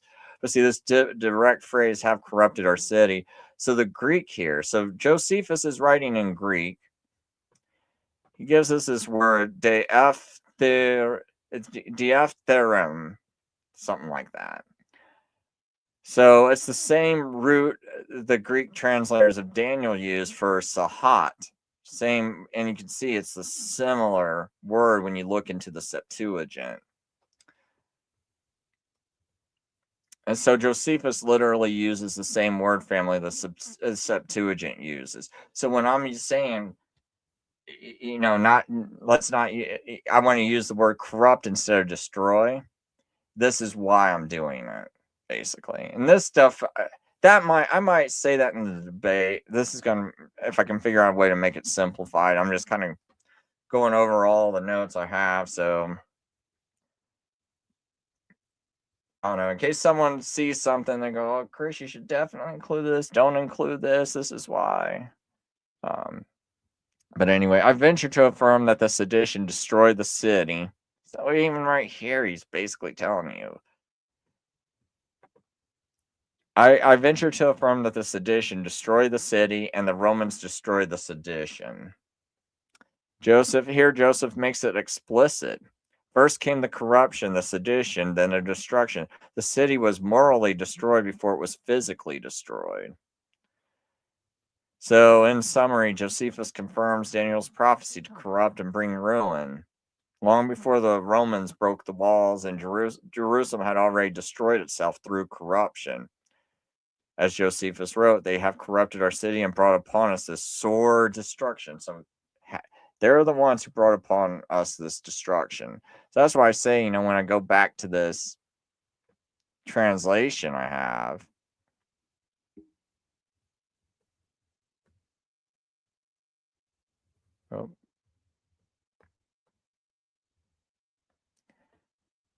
so after 62:7, the anointed one shall be cut off and have nothing, and the people of the coming prince shall destroy, corrupt the city and the sanctuary, and its end shall come with a flood. Until the end there shall be war. Desolations are decreed. Desolations or destruction. Let's see, that's, to me, that fits everything Josephus says. So when I say the people, we can clearly see from Josephus, it's these people of the coming prince. There's only one coming prince. Where's the other one? Why even use this? This, of course, this is Messiah the Prince. Who else has been coming for 4,000 years, and in this prophecy alone 434 years? They're waiting for this guy to come, this coming prince. But some people, when they read this, the problem is they think, and some of these English translations, they think the coming prince shall destroy. And that's how they get this antichrist. But it's like, no. The Hebrew is pretty clear. It's the people of the coming prince. So I guess someone could say it's the army of the antichrist. Maybe the am of the antichrist, right? I mean, and maybe you could somehow say, like, that's how you get am out of here. But there's only one prince ever talked about, and one coming prince ever talked about. So I don't know why we would assert that, especially when this lines up so well with history, right? I could actually make this a lot more simpler. We don't even have to really go into all this. And I do have all the times when Nagid, that word for prince, the only time I even see it used as a foreign ruler is the Prince of Tyre. But you could also say, it's like a specific prince. Well, no, because even some of these other times they just say the Tsar of this, or because Tsar is the other word for like prince, ruler, and normally Tsar is for like pagan rulers. But in Ezekiel, the reason why this Prince of Tyre, it sounds to me like Ezekiel, this guy's being mocked. Like, oh, you think you're like this anointed one, um and really sounds like God's mocking them. Like, oh, you're greater than Daniel, greater than Daniel, because God repeats it, right? That sounds like, oh, he thinks it. You think you're greater than Daniel? Greater than Daniel? Now, I think there are some Bibles that only have that in there one time, but if you look at the original Hebrew, it actually repeats it twice, or it says greater than Daniel, or wiser than Daniel, wiser than Daniel. So that's why I'm like, but all these other times it's Saul, King David, Solomon, Jeroboam, Rehoboam, Ahaziah, or I can't pronounce that name. Um, but all these other times, whenever you see Nagid, it's always like an anointed ruler or divinely appointed kings or anointed kings. So I think that word it's like normally used for divinely appointed leaders. This is not something that I like dig my heels in on, just kind of showing it here.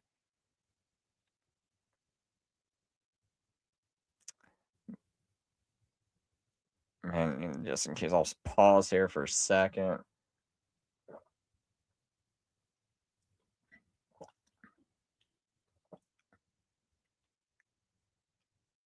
So Nagid is used the majority of the time for a divinely appointed ruler, and only the Nagid mentioned in Daniel 9. And the only Nagid mentioned in Daniel 9 is the Messiah. So the only time we even see a reference to Nagid at all is with Messiah. So the coming Messiah, who is the prince who is to come. So,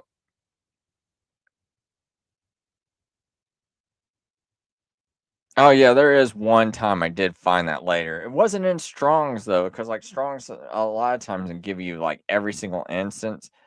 I did find one time where it had Nagadim, but it's in plural for some Assyrian commanders. I haven't really looked into why it used it there.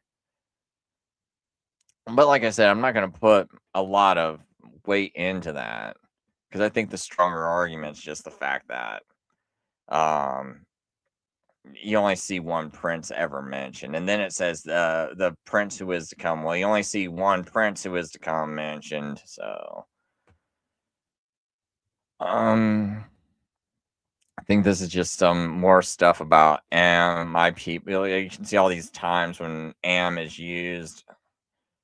There actually, it's a lot more times than that. I just gave a few examples and categories.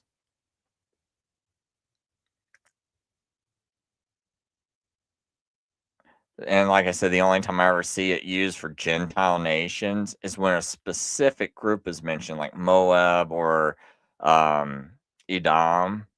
I just never see it for a generic human group, or when or like when no nations mentioned, no group of peoples mentioned.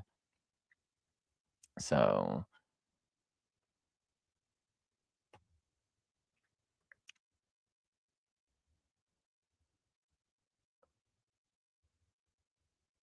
And yeah, the Jews are never called the people of any Gentile monarch in Scripture. We'll never find that.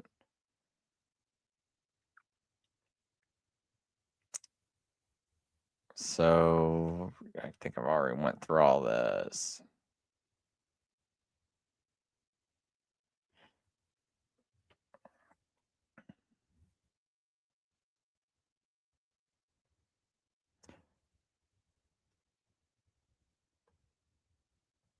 So I better check the YouTube. I haven't looked on the screen for a while. Sorry, anyone who showed up. Oh, hey, 0 hours. Sorry, man. um, the sedition destroyed the city, and the Romans destroyed the sedition. Wow, how history repeats.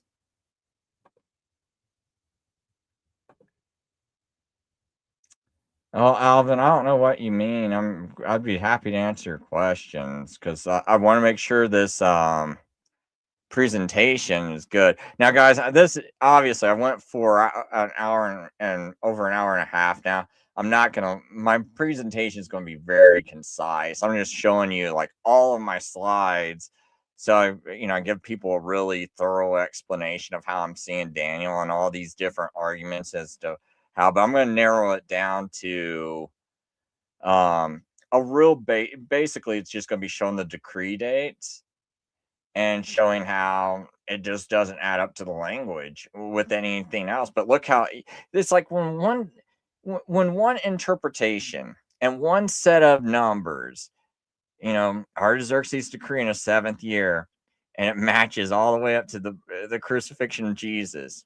And you see Jesus ending sacrifice and offering. And verse 27 says, in that final week, which is from 27 AD to 34 AD, according to all of this history and calculations I showed you, it's like, let's just build on that first. That looks like the easiest, like everything else. It's like, it just feels like I have to do so much work to make it fit. This seems more natural. I'm going to go this way until I run into a wall, right? Until I run into something that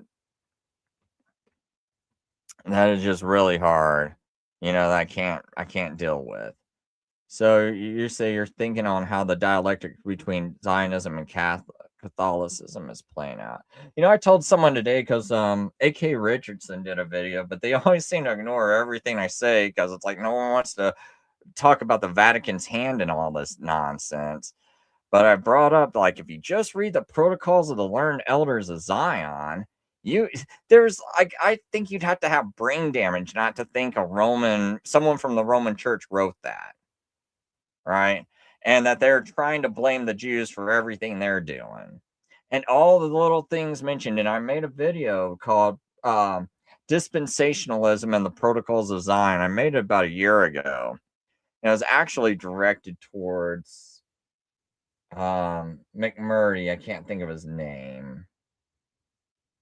But I know he's got like a YouTube channel called Prophecy something Prophecy. And he's got a historicist or a preterist view of Daniel 9. So he doesn't have a dispensationalist view of Daniel 9. But it's like they seem like they want to ignore even bringing up the Roman Church at all. And I think if you notice, sorry, I'm getting sidetracked from Daniel 9, but that actually kind of all ties together. When you look at okay, so World War II happens. Guess what gets established after World War II? Nation of Israel, right? Just happens to get established. What else gets established? CIA gets established. Operation Gladio gets established. And all I got to do is read Paula Williams' book, Operation Gladio, right? And you can see all these connections between the Vatican and Operation Gladio and the CIA. And also, when the CIA got created, they recruited out of a Jesuit Georgetown University. Pay attention the next time you see people in political office, especially military and things. You'll see that a lot of them come from Georgetown University. A lot of your CIA directors come directly from Georgetown University. So now, if you think about Operation Gladio, is about what? It's about all these international operations they got going on, because Operation Gladio controls all these international operations. So you have World War II, you have the establishment of Israel, and now you also have Operation Gladio being put out there, right? So now, if you can start pushing futurism real hard, if you start pushing dispensationalism even harder, you can now say, oh, look, Israel's being restored. Yeah, look, prophecy's coming true. And then you can start to have these pastors, which also are Jesuit influenced. Some of them don't even know they're basically regurgitating Roman thinking.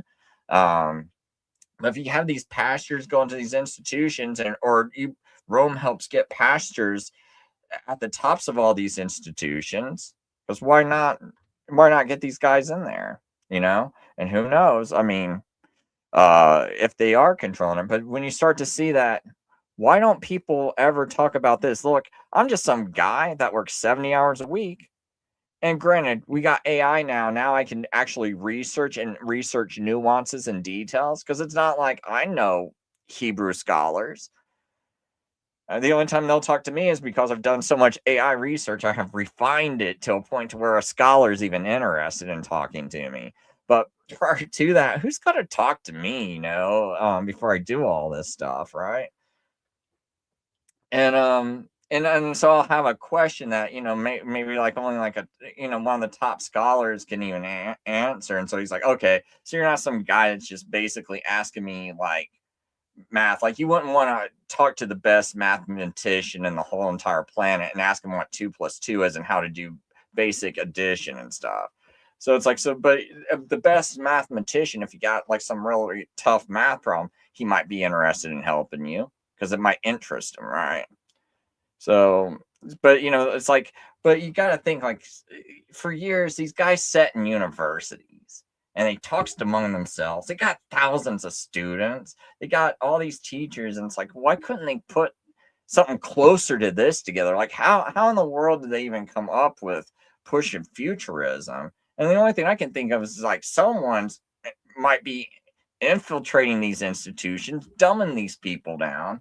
And then if you control the media and you play stupid things like 700 Club, and people like me grow up, from the age of, like a tiny little child, my grandma's got 700 Club on, and there is no, cable just got invented, right? So it's not even like you got that many choices. And even if you did, there's a bunch of junk on TV, and your grandma still is turning on 700 Club because it's one of the only Christian programs. So, and what's 700 Club?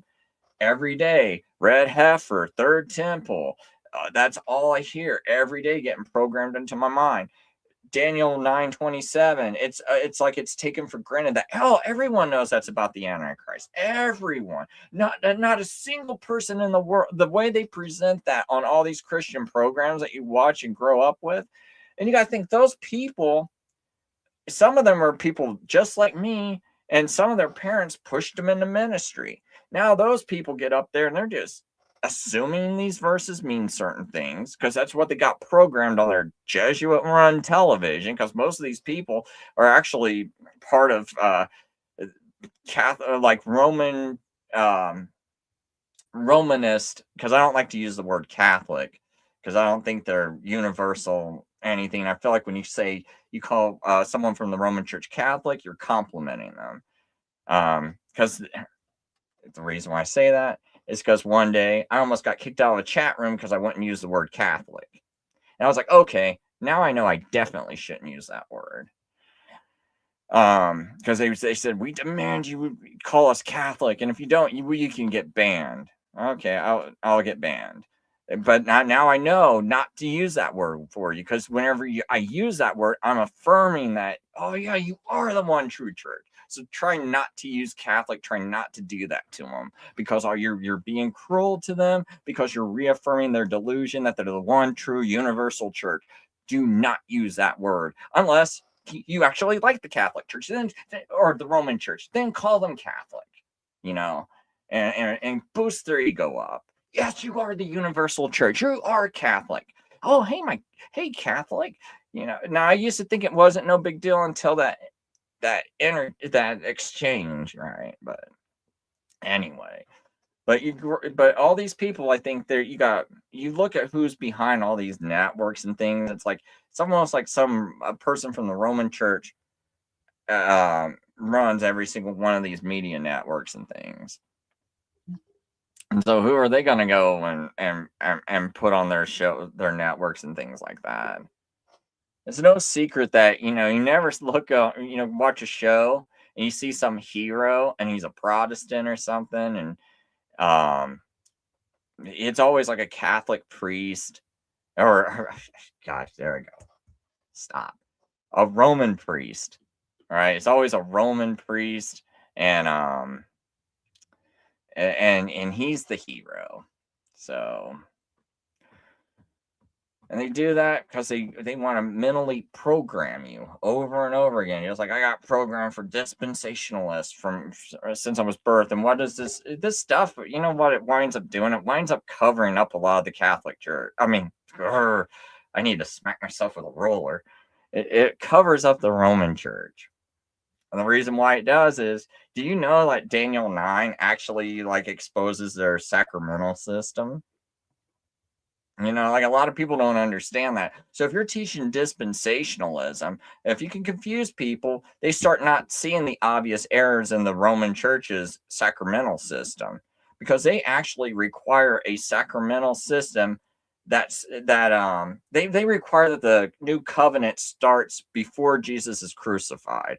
Because if it can start before Jesus is crucified, now they have disconnected the atonement and because the blood. So that's why they make such a big deal out of, no, that was literally Jesus's blood prior to the crucifixion that they were drinking from that cup. That was literally Jesus's flesh that they were eating when they were eating that bread prior to the crucifixion.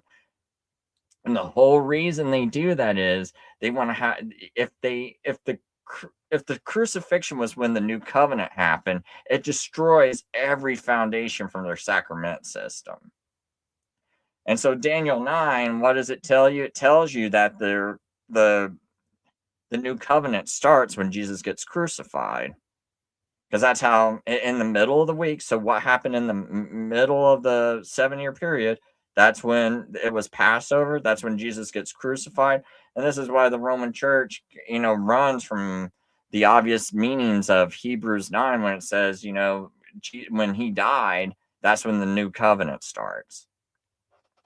And notice how, dispensationalists are arguing about 2 new covenants.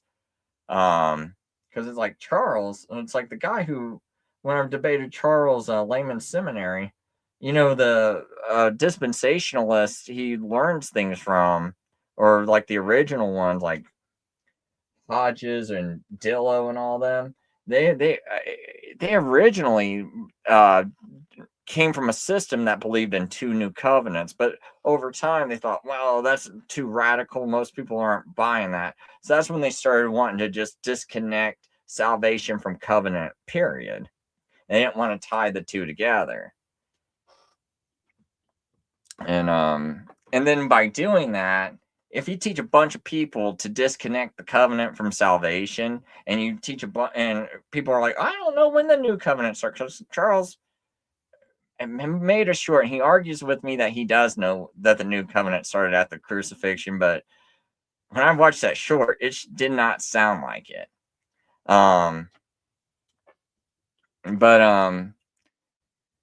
Because I think it should be automatically assumed until someone says something crazy. If you call yourself a Christian, you should assume the new covenant, the other person thinks the new covenant started at the crucifixion. But by teaching people, we don't know, or that the new covenant has nothing to do with salvation, you now allow the Romanist to kind of hide their sacrament systems and what's wrong with it, right?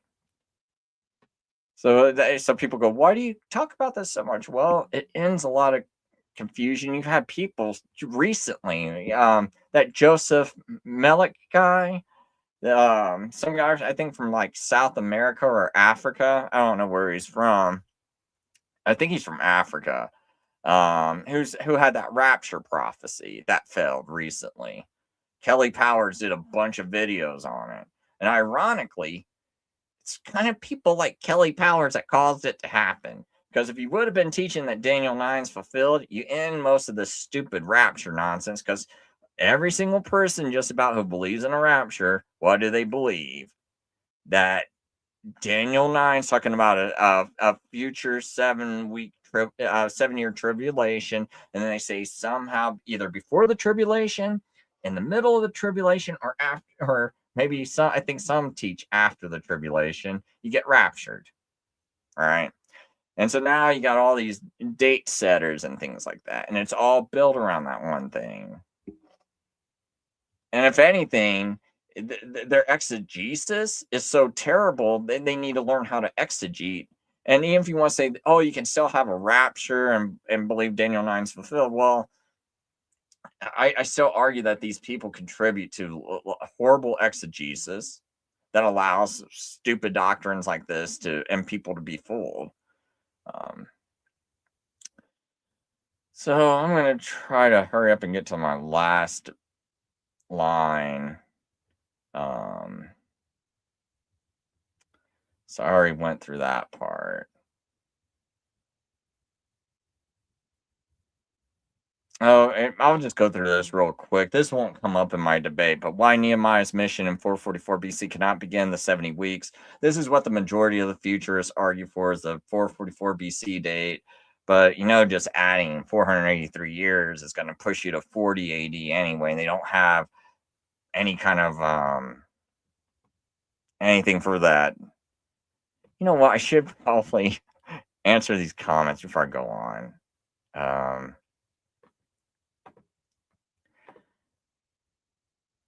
So, oh yeah, low hanging fruit in Rome. Yeah, they go. See, that's the thing too. Oh, okay. Oh gosh, I was watching some news today, right?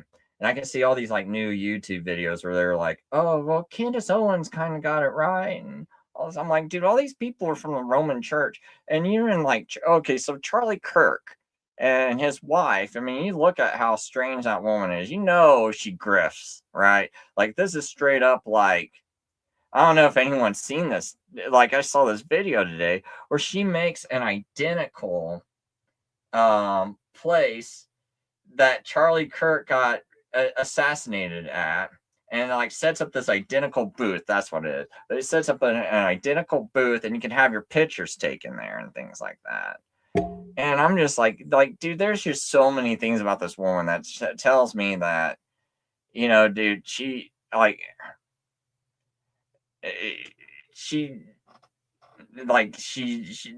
she's not a good woman. I'll just put it that way. I don't want to get too deep into it. But you can see, okay, so the narrative goes, oh, well, Charlie Kirk wanted to pull away from Israel. He didn't want to support Jews. He didn't want to talk about their genocide. No, he was starting to talk about their genocide, and he was kind of starting to say no to Israel funding people who are Jews who were giving his organization money. And we think that's why he got killed, right? And they always push that narrative. But you never bring up like Charlie Kirk's wife looks like she's a Roman Catholic. They never bring up all these like don't say Catholic. Looks like a Romanist, right? Part of the Roman Church. J.D. Vance, all these people that are all intertwined. And, Charlie Kirk even had this thing where he said something like, you don't want young Black women looking up to Cardi B as role models. And sure enough, who starts out on the stage with Erica Kirk, Charlie Kirk's wife? Cardi B, right? It's like like these people just kind of rub it all in his face, right? But anyway, so you can see all these people pushing this narrative like, oh, it was Jewish lobbyist or Zionist that had something to do with Charlie Kirk's death, because Charlie Kirk was getting ready to stop supporting Israel, and they wanted him to support Israel, so they had him killed. So they pushed that narrative that it's all about the Jews. They kill someone high profile. Now that becomes the big story. You start seeing all these conspiracy theories. That get pushed hard. You see all this weird stuff about Erica Kirk, and I think this is also. I think this is intentional, and it's a diversion. And they want this whole anti-Jewish narrative push. I mean, I wouldn't be surprised if they're the ones that are trying to provoke Israel to do genocide or whatever.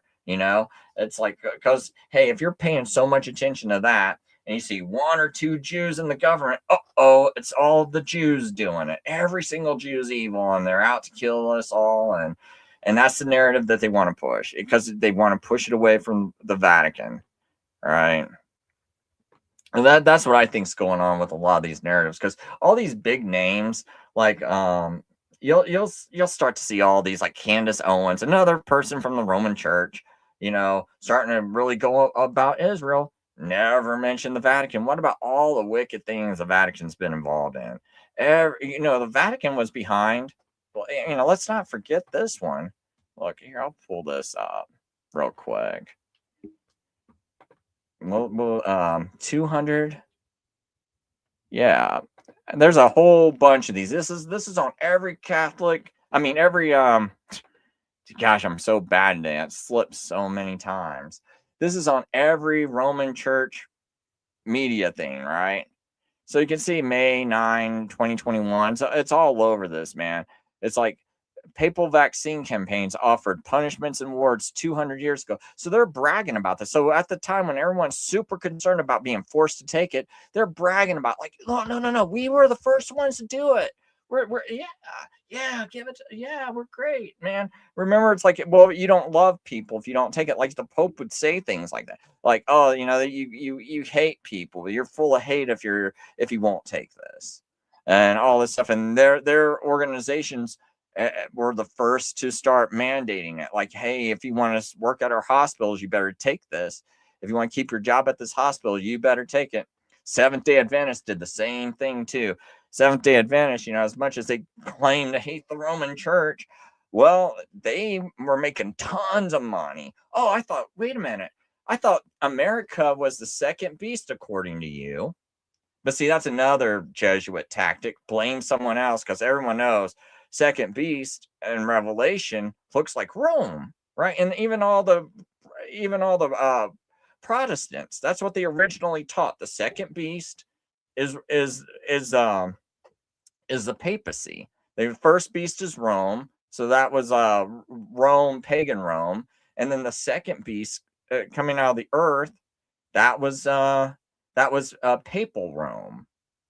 That's what all the reformers taught. What do the Seventh-day Adventists do? Point at some other place. Oh, it's America. Put your focus on America, not on the Pope. Yeah, they do bring up the Pope, but what's really weird about them, and really like two-faced and contradictory about them, is that, okay, if America's the beast, and they're the ones that go and push Sunday law all over across the world, and I'm a Sabbath keeper, so I want to keep Sabbath anyway. So, I don't have an issue with them on Sabbath, but I have an issue with them when they promote America as being the ones that's going to set all this up, and that America's the second beast, and it's going to work with Rome and everything.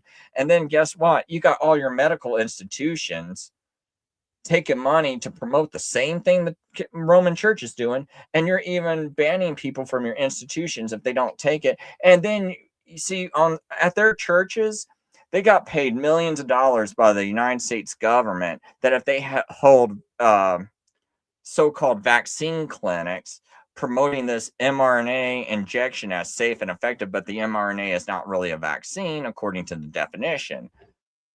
But you promote it as safe and effective. And so they would do this. What day of all weeks would they do this on? Oh, they did it on Sabbath. So the SDA church is promoting this, same thing the Pope's doing. And it's like, you see this, you see the headlines. They did see these headlines. I made sure they saw these headlines. I would send it to them. I'd send it to all the top SDAs out there. So they can't say, oh, no, we didn't know about this. No, you knew. I sent it. I made videos about it and everything. I sent it to you. I made sure to send you links. I made sure to comment on all your channels and say what hypocrites you were for going along with it. So they knew about this. They see this. It's like, and this is so hypocritical because you got what you call the antichrist and you got the second beast of Revelation working together, and you're promoting the same thing. Now, I'm not saying that's my view. I'm saying according to their view. See how just like dumb, stupid, and hypocritical that is. That's why every time I see Sarap over on the Christian King channel, and he's an SDA for anyone who doesn't know. Every time I see this guy on this Christian King channel on YouTube, I think he's on Rumble, a few other places. I'm being broadcast to a few places. So in case you're on any of these other platforms, there is a channel called The Christian King, and constantly has, where he talks to people from the Roman and Eastern Orthodox Church, and him and other people try to expose their doctrines and things like that. But you get these Seventh-day Adventists that come over the right because they don't like Rome either, and they think they're gonna teach everyone a few things, and it's like, dude, this is why they make me so mad, because it's like so hypocritical, man. It's just completely nuts and hypocritical. I know that's kind of a long way to go from Charlie Kirk and Zionism. So, well, I'm glad, Zero. He says, Chris, you're speaking my language. Sometimes I feel crazy because hardly anyone notices Rome, but they're so busy noticing all the low-hanging fruit like you do. Really think Satan is that dumb. Yeah. See, that's the thing, is like, they really like, I mean, no, this stuff is pretty much in their face too. It was on. How hard was it to go look up, like, to go turn on your news and see who's doing it? Like, do you ever like just turn on your news, guys, and go, hey, this person's from the Roman Church? Like, kind of like, have your ear perk up every time. Jesuit, Georgetown, Fordham University, like Donald Trump. It's like, yeah, it doesn't really. And yeah, Melody's right. Most people have been dumbed down. Yeah, I mean, that's my biggest issue with most people. It's like they have been dumbed down, but they don't realize it, and they don't want to realize it. Like, we really are living in idiocracy. Like, did these people ever slow down to think about anything at all? It's like, it's like, just kind of think about, like, don't just go, well, and part of it is they got so much pride. It's like, well, and another thing is, back to Daniel 9. It's like they think that Antichrist is future. See, the Antichrist isn't here, guys. It's future. So, what, I should probably even include this in my presentation. Right? Because, like, it's in Dispensational Truth, by Clarence Larkin. You can find this on archive.org, I bet. Oh, I know it's on here somewhere. Oh, if you go here, but all you gotta do is just read. I think it's like, it's on the first 8 pages, somewhere on the first 8 pages of this thing.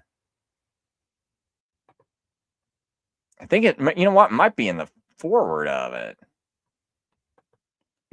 Hold on, let me see if I can find let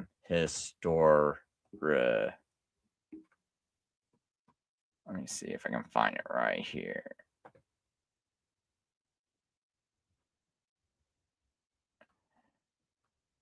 No, let me see if maybe Jesuit. Maybe it's the Jesuit part, because he even says Jesuit. Okay, so it's not on there.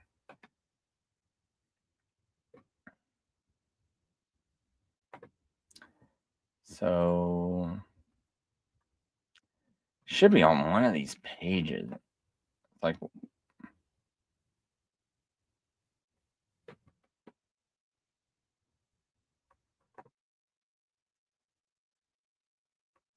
maybe it's not the forward of it. Maybe it's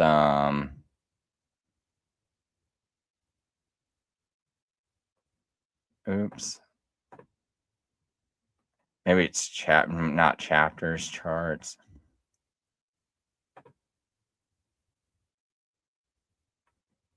I guess all it's got is like his charts on this part. But basically, in his book, Clarence Larkin, it's like right at the beginning. I know it's around the first 8 pages. It might be like chapter 1 or in the forward section of it. But basically, he gives he says there's 3 schools of interpretation. He goes, there's the preterist, maybe full preterist. I can't remember if he says full preterist or preterist, which believes everything's been fulfilled. And this was originally put forward by Jesuit, Luis Alcazar. That's who it was. Luis Alcazar in the late 1500s, I think. And then he goes, and then there's another school of interpretation called the historicist interpretation. And this is the one most Protestants use. And it was actually like a weapon that they used to help encourage strength and martyrdom, right? And it helped fight to encourage you to fight against the Roman Church, because it pointed at the papacy as being the antichrist, and it believed, that and it gave a brief description of how it believed things were fulfilled.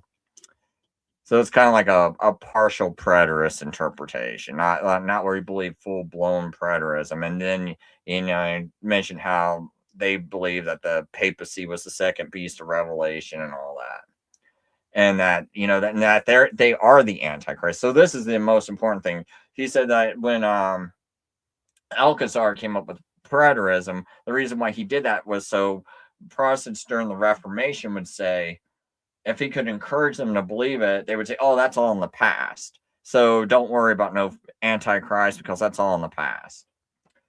And he said, few historicists believe that the antichrist was here, and they viewed Daniel's 70 weeks as being about Jesus. And he says, and then the futurist interpretation came from these Jesuits, Bellarmine, Manuel de Lacunza. I don't think he mentions Florimine and all these and a few others, but it came from like a lot of other people. I know Bellarmine. Ribera. Francisco Ribera was the other big name one who was highly influential. But anyway, he goes, and they taught that the Daniel 70th week was future, and that the Antichrist was a future figure. And he goes, and they were Jesuits, and this is the view I hold. So he admits in his book, Dispensational Truth, Clarence Larkin, who he himself is a dispensationalist, and he's admitting that the Jesuits did come up with his view, and that this is the one he holds.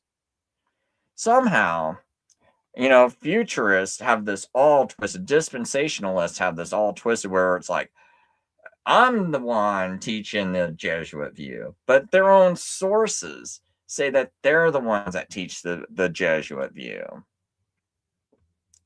I think what most of them do is that's why they want to accuse most people of teaching full preterism, and they never want to bring up the middle one, because the middle one, so as soon as someone starts saying Daniel's 70th week is fulfilled by Jesus, they automatically accuse you of full preterism. That way they can accuse you of being on the side of Luis Alcazar, and then tie you to the Jesuits, since he's already tied to the Jesuits. And then they're like, oh, you're pushing what Luis Alcazar pushed.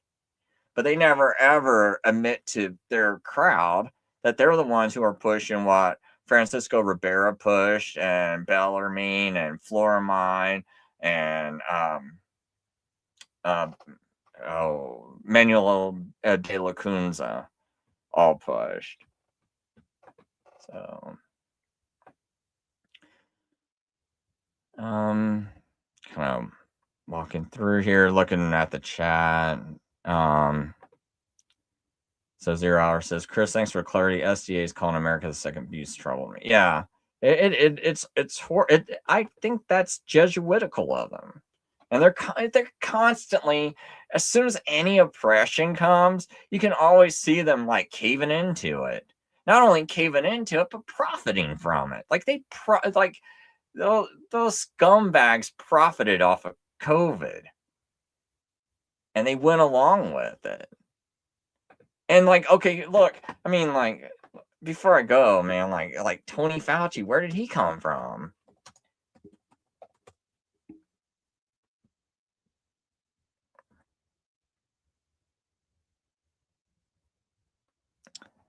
I think he was a university professor at Georgetown, but I,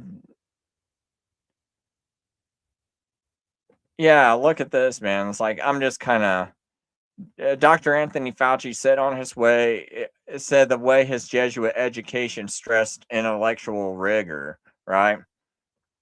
All these publications, Dr. Anthony Fauci upbringing was profoundly influenced by the Jesuit values. So I mean, he's from the Roman Church. He's running that whole scam, right? I just showed one more thing because people will go, "Oh man, Trump wasn't part of it," but man, he signed the Vaccine Modernization Act, right? Look at this. Executive order on modernizing influenza vaccines. So September 11th, look, not September 11th, September 19th, slip of the tongue. September 19th, 2019. So right before COVID breaks out, right? COVID-19, right? So right before COVID-19 breaks out, here he is modernizing everything. There's all these articles. But before I go into that, got his record at Fordham.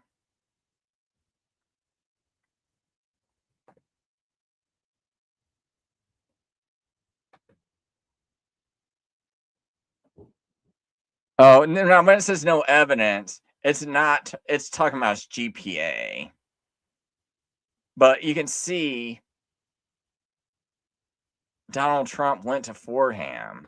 Right here, his, like, Donald J. Trump, Fordham University, the Jesuit University of New York, right? I mean, if you don't believe me, if you think like, oh, you're lying, just look it up. Like, this,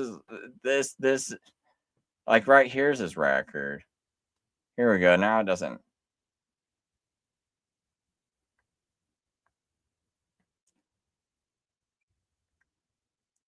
Now, people might say that this is a lie here. I think that's what that one picture was saying, that his grade point average is a lie, but it's not a lie. You can that he went to Fordham University.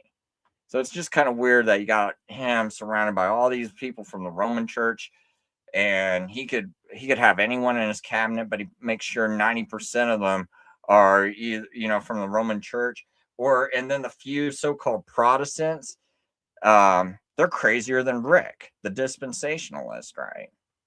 I mean, it's like I mean, they're pretty bad, man. They kind of make Rick look sane. That's kind of a joke for anyone who watches Christian King or ever listens to that stuff.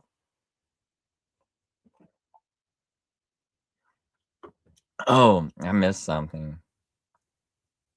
Oh, so Worka says, my dad took something of the vaccine and had to be picked up from work by an ambulance and taken to the hospital for vaccine injury. He died 3 months.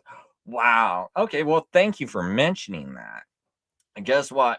I blame it on accelerating my sister's cancer. And see, the weird thing is, they had these doctors that came in, and here she is, she got like some little lump on her breast. She's only like, like 38 years old at the time. Tiny little lump on her breast. Forced to take this injection, right? That COVID injection. And here's the thing too. The only vaccines they recommend to cancer patients are inactivated vaccines, right? I looked up a ton of things. I know a lot about immunology because I thought I was going to have to go to court to make sure I did not take it for my job. Like I couldn't be forced to take it, and I was scared my kids were going to be forced to take it, right? So I'm working 70 hours a week, coming home, reading boring doctor stuff all the time, listening to doctor videos all the time, trying to learn everything I can about immunology, and like I'm taking a full-time class while trying to work 70 hours a week. This is part of the reason why I kind of started losing my mind and going nuts, because I was getting so tired, and I was just like, what is wrong with everyone else? Because you see all these other people acting like they're on vacation and not like they don't have a concern in the world, and can't see what's coming. And I'm like, man, it's like, and I feel like, and I can't even get on a show because people are running me off the show because I go, well, I don't think this thing Trump's pushing. Okay, out of here, buddy. You said you don't like what Trump's doing. It's like, so, and so I was like fighting those two frustrations right there, man. And but anyway, you're not supposed to give an activated vaccine to a cancer patient, let alone an experimental one, which no one knows what it's going to do. Like I have past shows, if people go look at them, where I show the chart from Moderna, and you could see how fast they rushed it through. You could see as soon as it was made, and they have it listed for the whole public to see. As soon as it was made, 2 weeks later, they're shooting it into someone. So that means this is a new substance and you got the code from China. They don't even have the virus in their lab. They even say on their own chart, on their website, we received this genetic code that China sent to us. So they didn't even test this on the virus. They just know this is what China said it's coded like.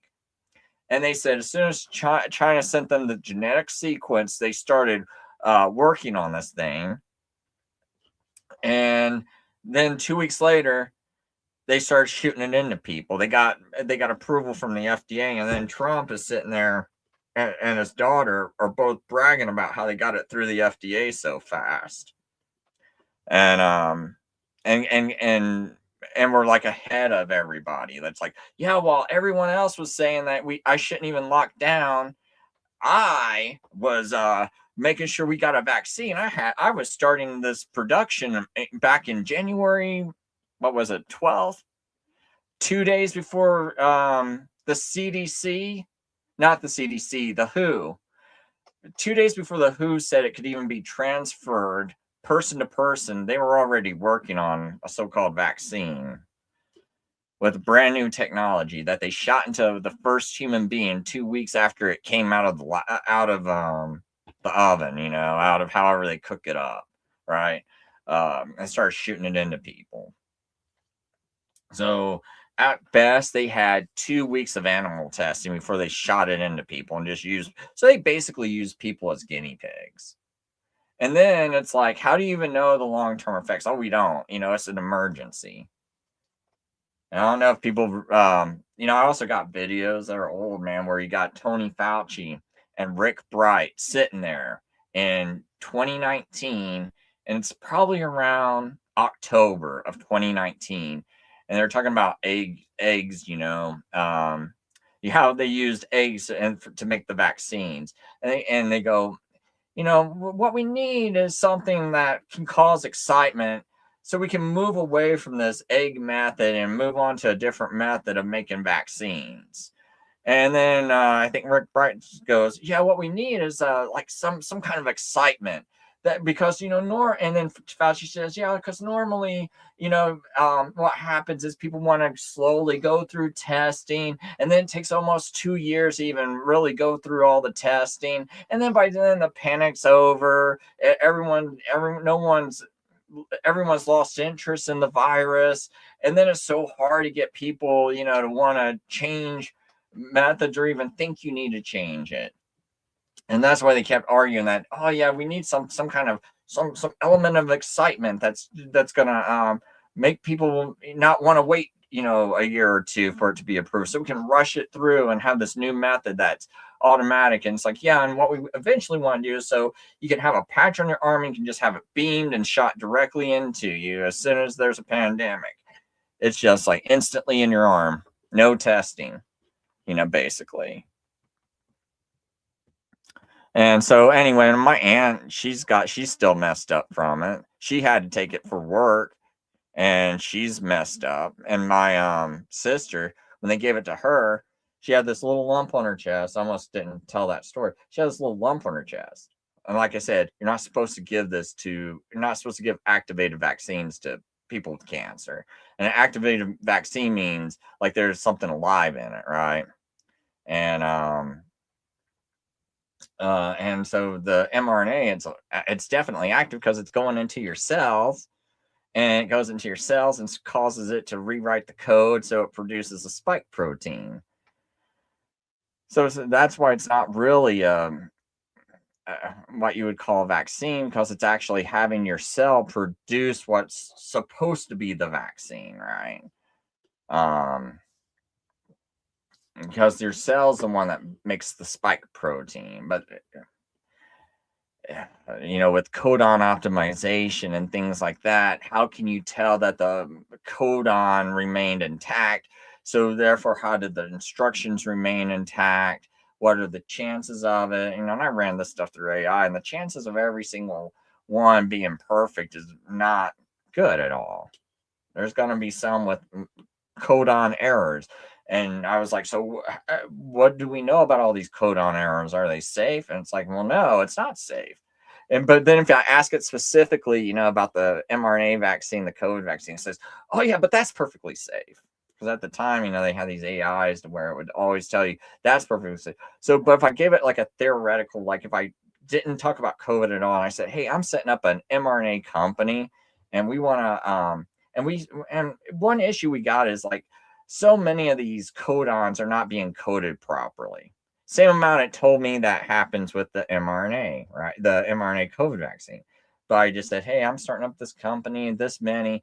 Is it pretty safe to go ahead and do it? No, there's risk and dangers. Oh, that's kind of odd. There's risk and dangers when my new company wants to do it for a new product, but COVID, it's totally safe. But anyway, they had like a group of doctors, because they said, man, we never seen cancer like this. And that's why they had all these doctors from other hospitals, because it's like, look at this, man. We've never seen it spread so fast. Yeah, she like wound up dying and having broken legs like within like less than a year. Like her bone, like she goes from having a little bump to not being able to walk because her legs broke because cancer, But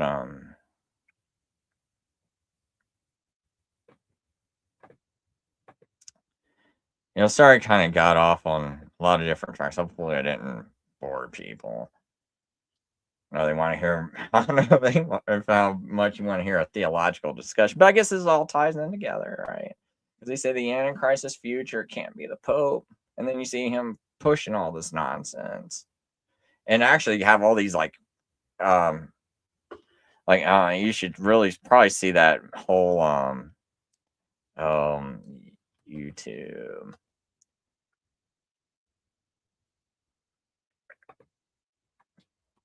Chelsea Clinton. Oh, Eric 777. Vaccine lack of confidence, vaccine hesitancy. I mean, what's happening at the Clinton Foundation? How are you helping to focus on the fact that still? One thing I want you to notice, look at this, Pontifical Council for Culture, right? So she's at the, let me take this down real quick. Where's she at? Oh, she's at the Vatican Pontifical Council for Culture. So what's she doing there? Well,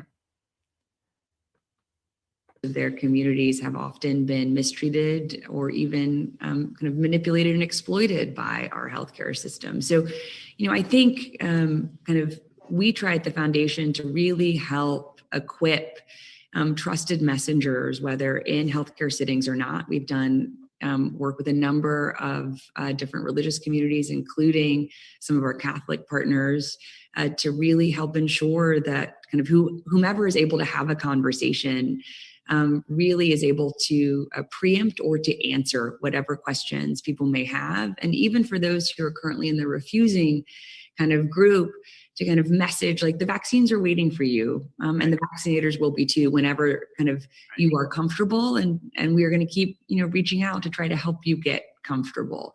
So we're just doing everything and anything we can, as I think so many of us are in this moment. And then we're increasingly thinking about how we can engage in this work globally too, because unfortunately vaccine hesitancy and vaccine refusal are not just uniquely American challenges. And then the last thing I'll say, David, is just on a personal level. So kind of just need to be clear, this is me just speaking, as Chelsea, and not. Yeah, I really want you to pay attention to this part. Kind of with the Clinton Foundation or with the Clinton Health Access Initiative, is that I personally very strongly believe there has to be more intensive and intentional and coordinated global regulation of the content on social media platforms. Totally. We know that the most popular. So you can hear him go, totally. See, those are all your people from where at? Oh, the Vatican Pontifical Council for Culture. And it's like, hey, why? Where's everyone else talking about this? Oh, they're keeping their mouth shut. All these so-called great truthers out there. Who's all mentioning it? Just my friend Eric77, who has disappeared off the face of the earth. But other than but there weren't really too many people mentioning this stuff and bringing these things up.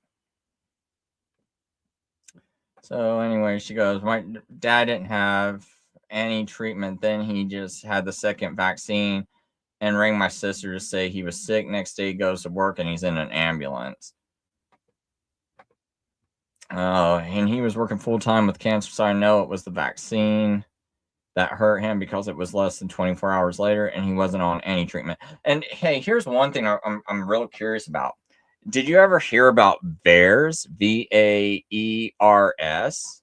Has anyone heard of VAERS? I'm just saying, without looking it up, does anyone know what VAERS is? Because this is one sick thing that I'm kind of mad about my government for doing. Because why doesn't anyone know, if you care so much about the vaccine, wanting to make sure it's safe?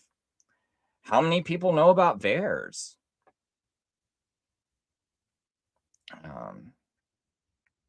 So I'm kind of scanning down and read all these old messages before I get to whatever's current. Because I am curious. See, no, it doesn't. I bet no one's heard of VAERS, have they? So what is VAERS? This is something everyone should have known. This should have been the first thing you were told about before you take the vaccine. All right.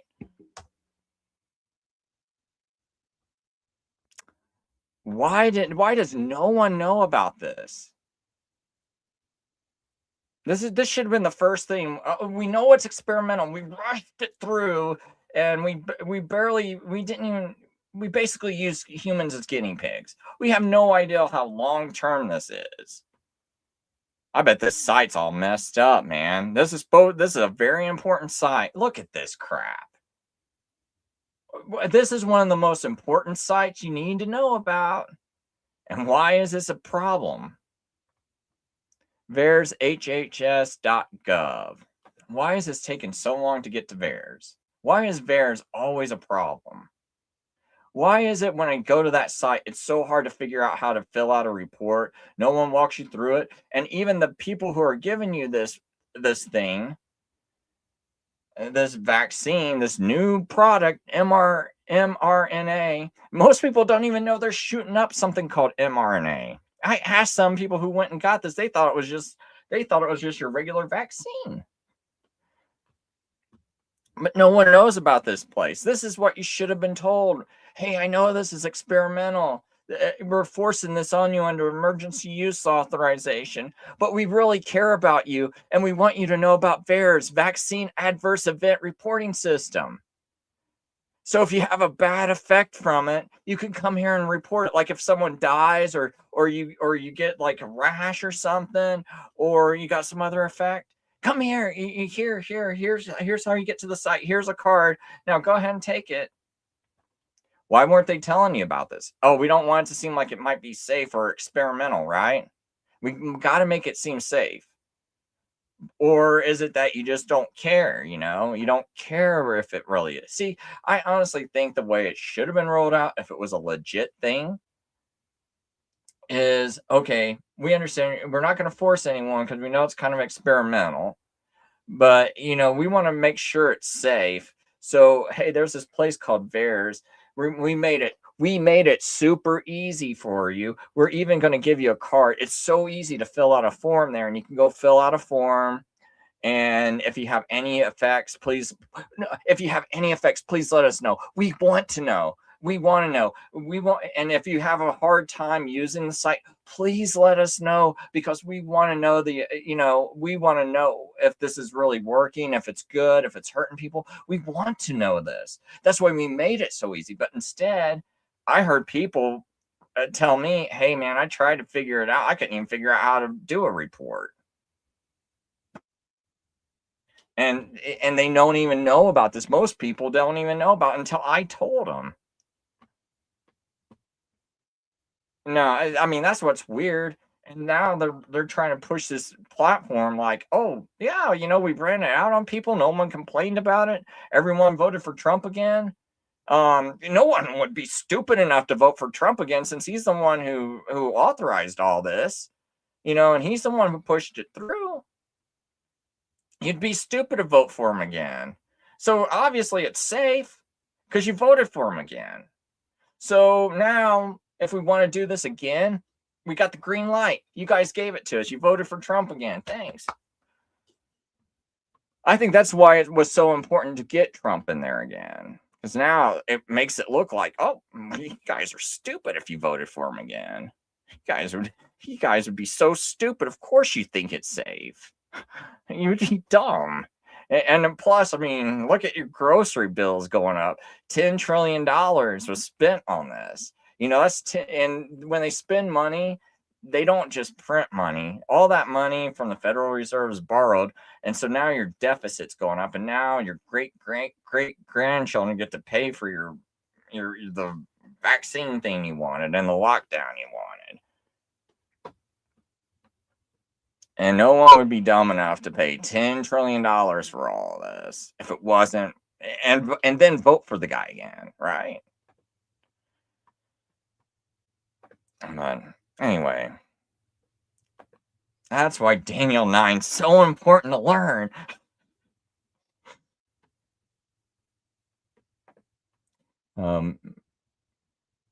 You said you had to get vaccinated to return to Australia. He wasn't vaccinated and against it. So you got the AstraZeneca instead of the Pfizer because it's more traditional. Yeah, I know some people that got messed up off of AstraZeneca too. But not as many as off of Moderna and Pfizer. I actually know a few people with myocarditis. After COVID, it killed most of my social life, right? So it's not like I talked to a lot of people, and so my social circle got cut down from being like Mr. DJ who knows everyone and real popular and used to know all these like artists and celebrities, and I used to know all these people and had a lot of friends. And it's like, but even the few people I managed to, but well, actually, most of these people I talked to weren't even my friend. They just confided in me that, hey, I went and took it and I got myocarditis, or my aunt's got it. So, and it's not like I even talked to a lot of vaccinated people, because all those people, I was in that social circle that were like DJs and artists and musicians. A lot of them were left wing, and so we done had our split right at the beginning of it when they were all wearing masks, and I was like, oh, I listened to you guys talk about Trump being a Russian agent for 3 years. Every time I was around any of you for 3 years, right before 2020, Russia, Russia, Russia, Russia, Russia, Russia. Trump's a Russian agent. Russia, Russia, Russia. Just like I couldn't. That's why I couldn't hardly go anywhere. If they had an event. because that's all I would hear. And and then it's like, oh, but suddenly you're going to trust this Russian agent, this Hitler, as he locks you down and talks about pushing an experimental injection. Suddenly, you're for him. Oh no, he didn't do it. He, because what did the CNN do? They would run these things where it's like, oh, Trump says something about using bleach. Ha ha ha ha ha. Like they would come up with these like straw man where it's like, no, dude, Trump's like signing everything to push this thing. And Trump met with who was Bill Gates. He met with Bill Gates back in 2017, and no one ever brings this up. And what did they meet for? Here, before I go on to Daniel 9.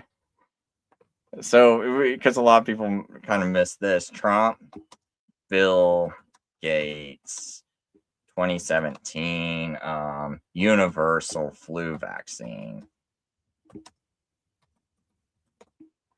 But this universal flu vaccine is this thing. I know it was 2017. Well, this one says 2018. I'm pretty sure he also met with him in 2017. Because I could have swore it happened almost as soon as he was elected. But 2018. Bill Gates got President Trump fired up about a universal flu vaccine. And also maybe got a job offer, see? So it's like, and Bill Gates is also, you know what? He got to build some property right on the Vatican, right next to the Vatican. And his wife, Melinda Gates, she sat there one time on this one show and talked about her Jesuit education and how, growing up in a Roman church family did her so much good and all this other stuff. And so, you start seeing all these people connected. I should probably bring up that Rick Bright, Tony. I don't know if it's even on the internet. I do have it on one of my videos, but for most sites, this has been taken down. So this would be 2019. Let me put a quotation up there. Yeah, there's a C-SPAN summit. That's what I saw it on.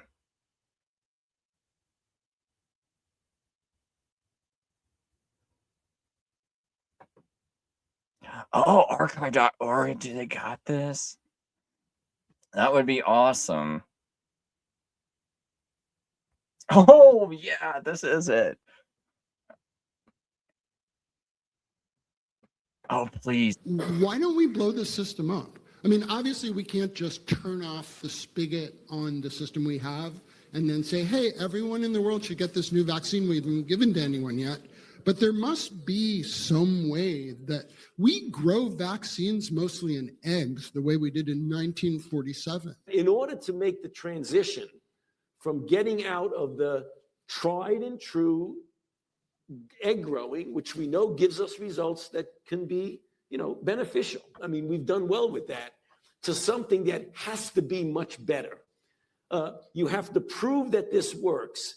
And then you've got to go through all of the clinical trials, phase 1s, phase 2s, phase 3, and then show that this particular product is going to be good over a period of years. That alone, if it works perfectly, is going to take a decade. There might be a need or even an urgent call for an entity of excitement out there that's completely disruptive, that's not beholden to bureaucratic strings and processes. So we really do have a problem of how the world perceives influenza, and it's going to be very difficult to change that unless you do it from within and say, I don't care what your perception is, we're going to address the problem in a disruptive way and in an iterative way, because you do need both. But it is not too crazy to think that an outbreak of a novel avian virus could occur in China somewhere. We could get the RNA sequence from that, beam it to a number of regional centers, if not local, if not even in your home at some point, and print those vaccines on a patch and self-administer. See, they haven't gotten it to the point to where you print it at home. That's the point they want to get it to. That was 2020 was the first step. The second step is going to be like, hey, we proved it safe. You guys voted Trump again. You even spent $10 trillion on it and none of you are complaining. You know, it's like this thing's safe. And remember when Trump first got inaugurated in 2025, what do you say? Oh yeah, he started talking about the mRNA platform and how they're going to push it and invest more money into it. Because hey, it's proven, you know, it's a nice proven platform. And eventually, you know, it's like with all this AI and all this technology that can watch you all the time. And now they're talking about, you know, like 6G instead of the 5. And things like that. It's like,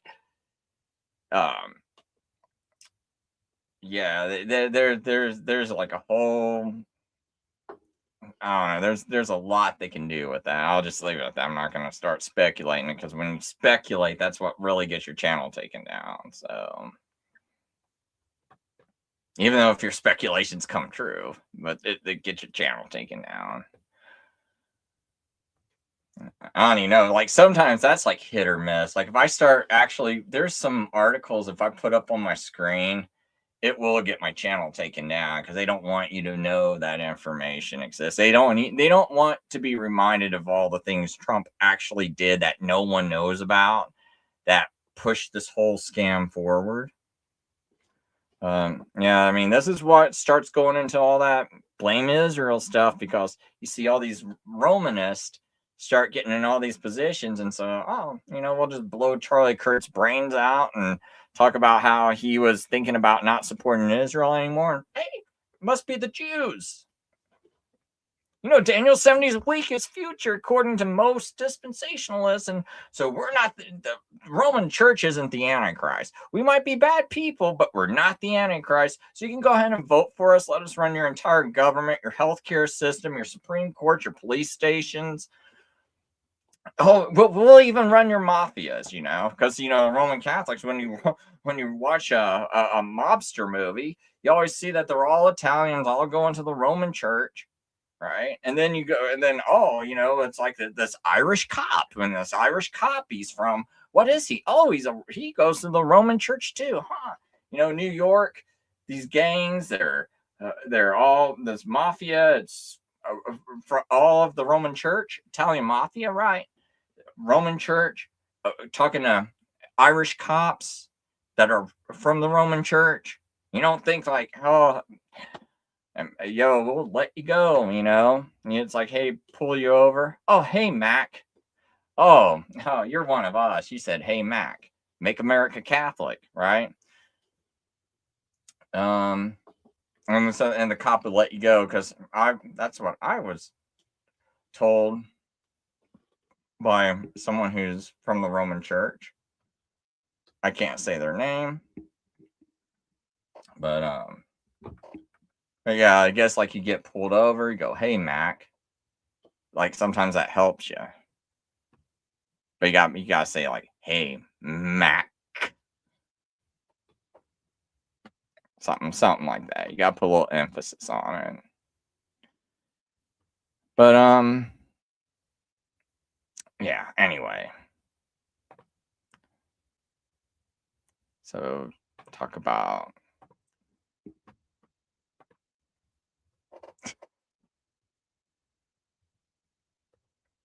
so basically, some of this, like I said, I'm not going to bring up a lot of this with George Antonios. I might run through a little bit of it, but he doesn't believe in, I don't know if I need to bring up 360-day arguments, because he doesn't use Artaxerxes, because everyone who uses the 444 BC date, they always take, here's the futurist math for you, for most futurists, right?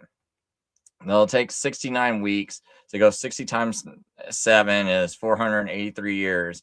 But that pushes you past. If you add that to 444 BC, that makes it 4080. Well, we know Jesus got crucified after. Oops, this should be 3280. Man. Or, actually, I think it is. They do try to do that now.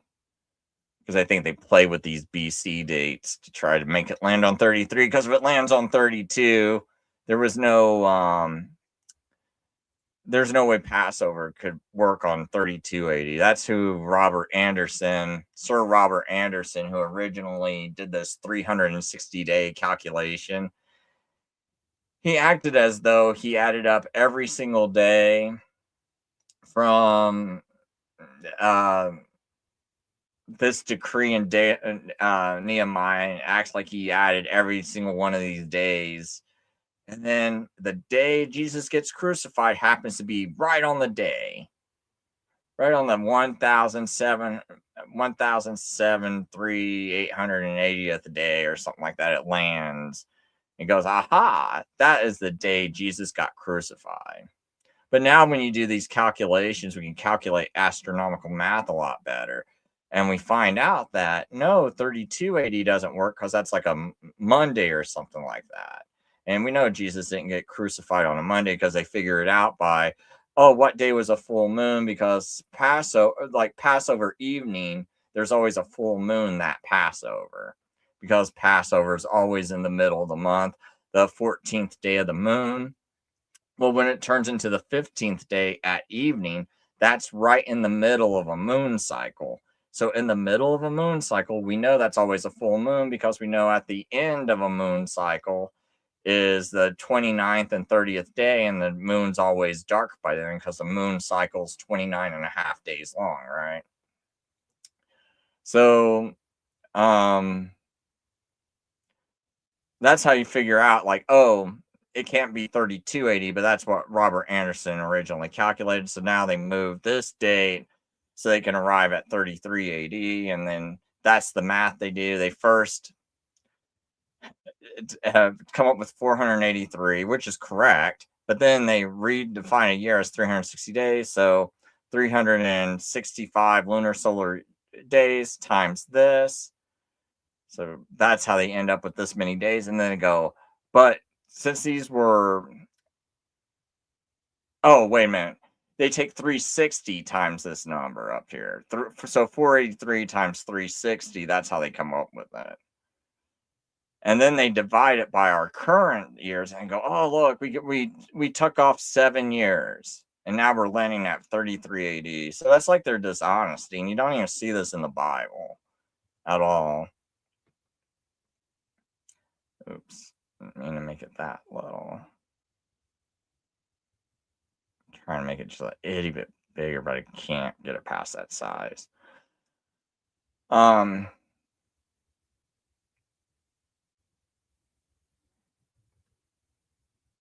Oh yeah, so this was in case someone really wanted to go into detail about Sir Robert Anderson, I can show that. No, this is something complicated, but basically, we know a Jewish year cannot start until after the vernal equinox. Then you count the first full moon after it. Robert Anderson failed to do that. He counted the moon prior to it, and that threw off all of his calculations because he'd actually have Jesus dying after this, after the 62 weeks, 69 altogether by his calculations. But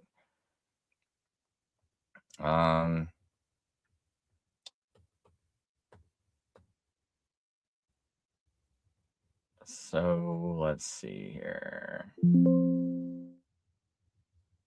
Oh my gosh, I did not realize I never. Whoops. Saw a big old problem. Yeah, I was thinking I had already did Daniel 9:27. I'll be up for a while doing that. But anyway, in Daniel 9:27, there's all kinds of issues for those futurists. I'll run through it real quick, though.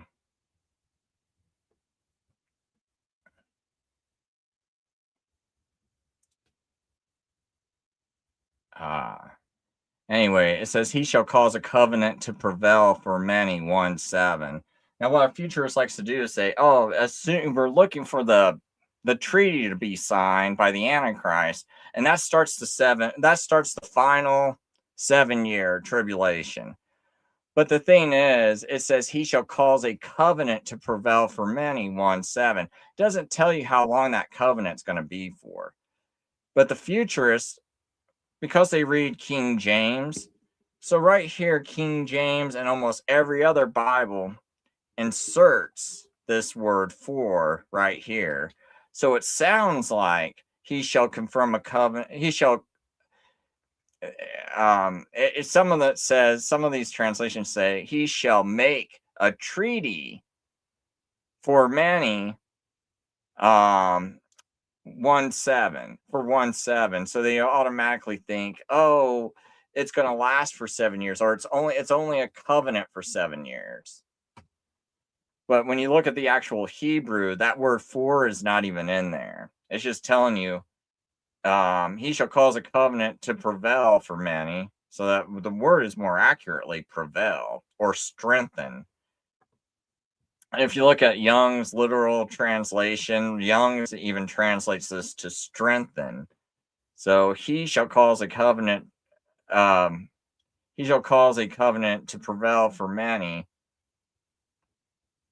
or he shall strengthen a covenant for many, 1:7, right?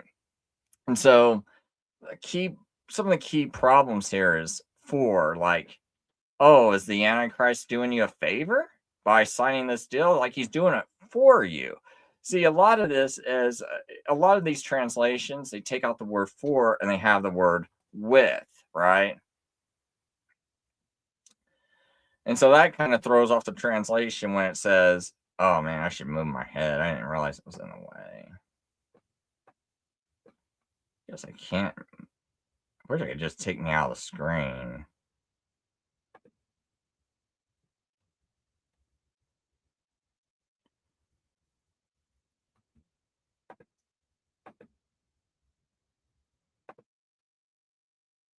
Nope, that doesn't help.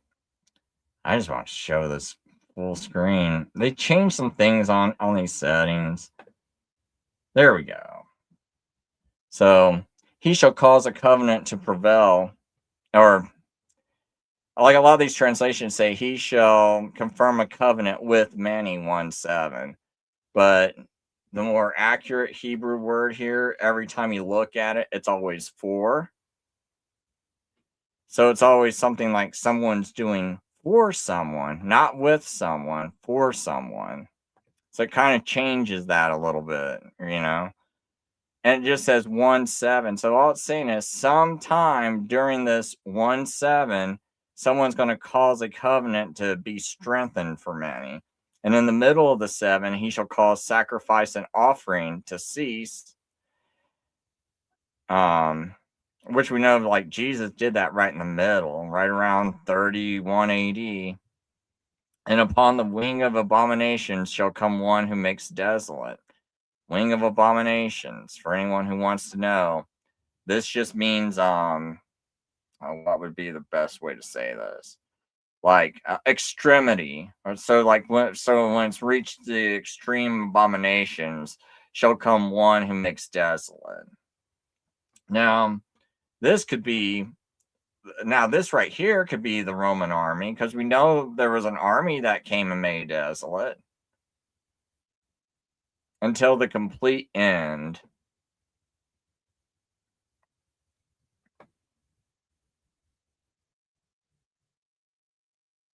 Or it could actually, still be talking about the Jews. Like, it's kind of like a little open here.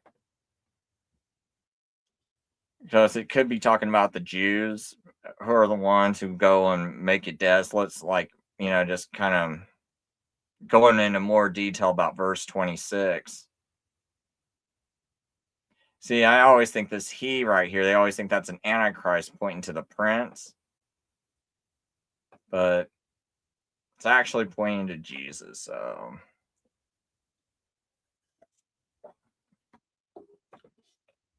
No, he calls as a covenant, so he's going to call something that will make them sign an agreement. No, Orca, I believe this is all about Jesus. Yeah, I do. Yeah, I do think this has already happened. This to me, this is fully about Jesus. Because the problem is most people think Prince in verse 26. This is, they don't capitalize this in the King James Bible. What do most people think? They think King James is the perfect Bible. Every word's perfect. But when you look at the Hebrew, none of these words are capitalized.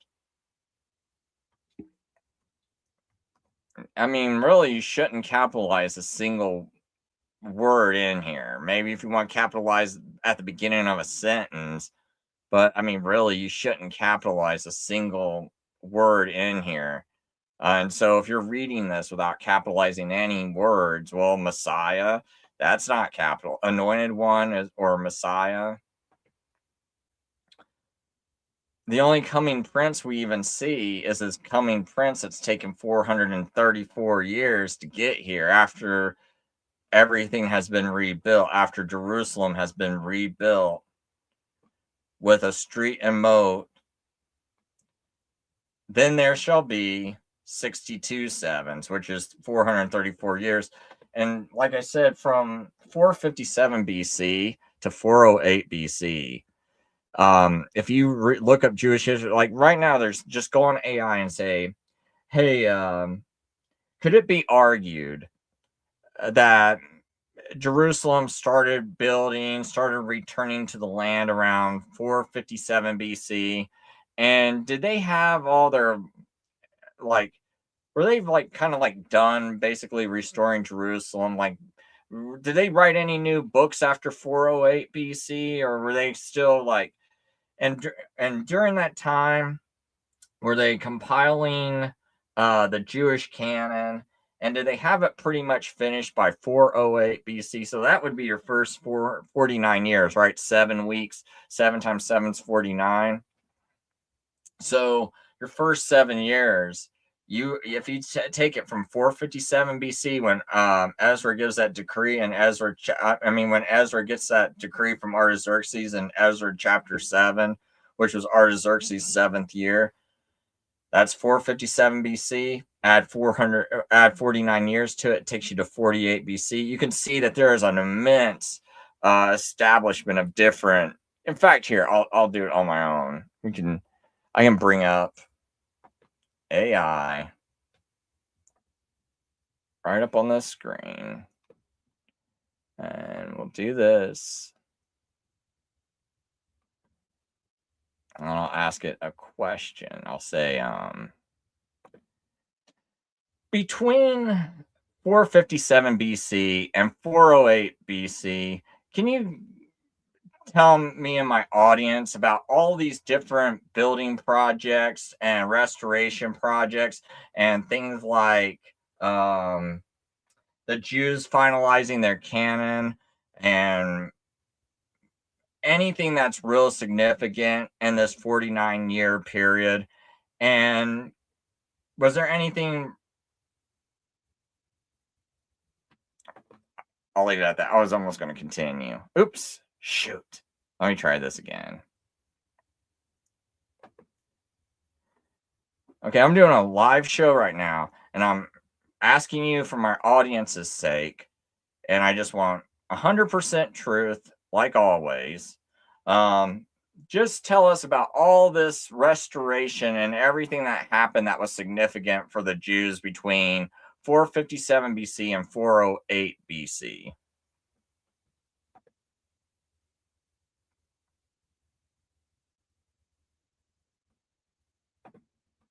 So there we go.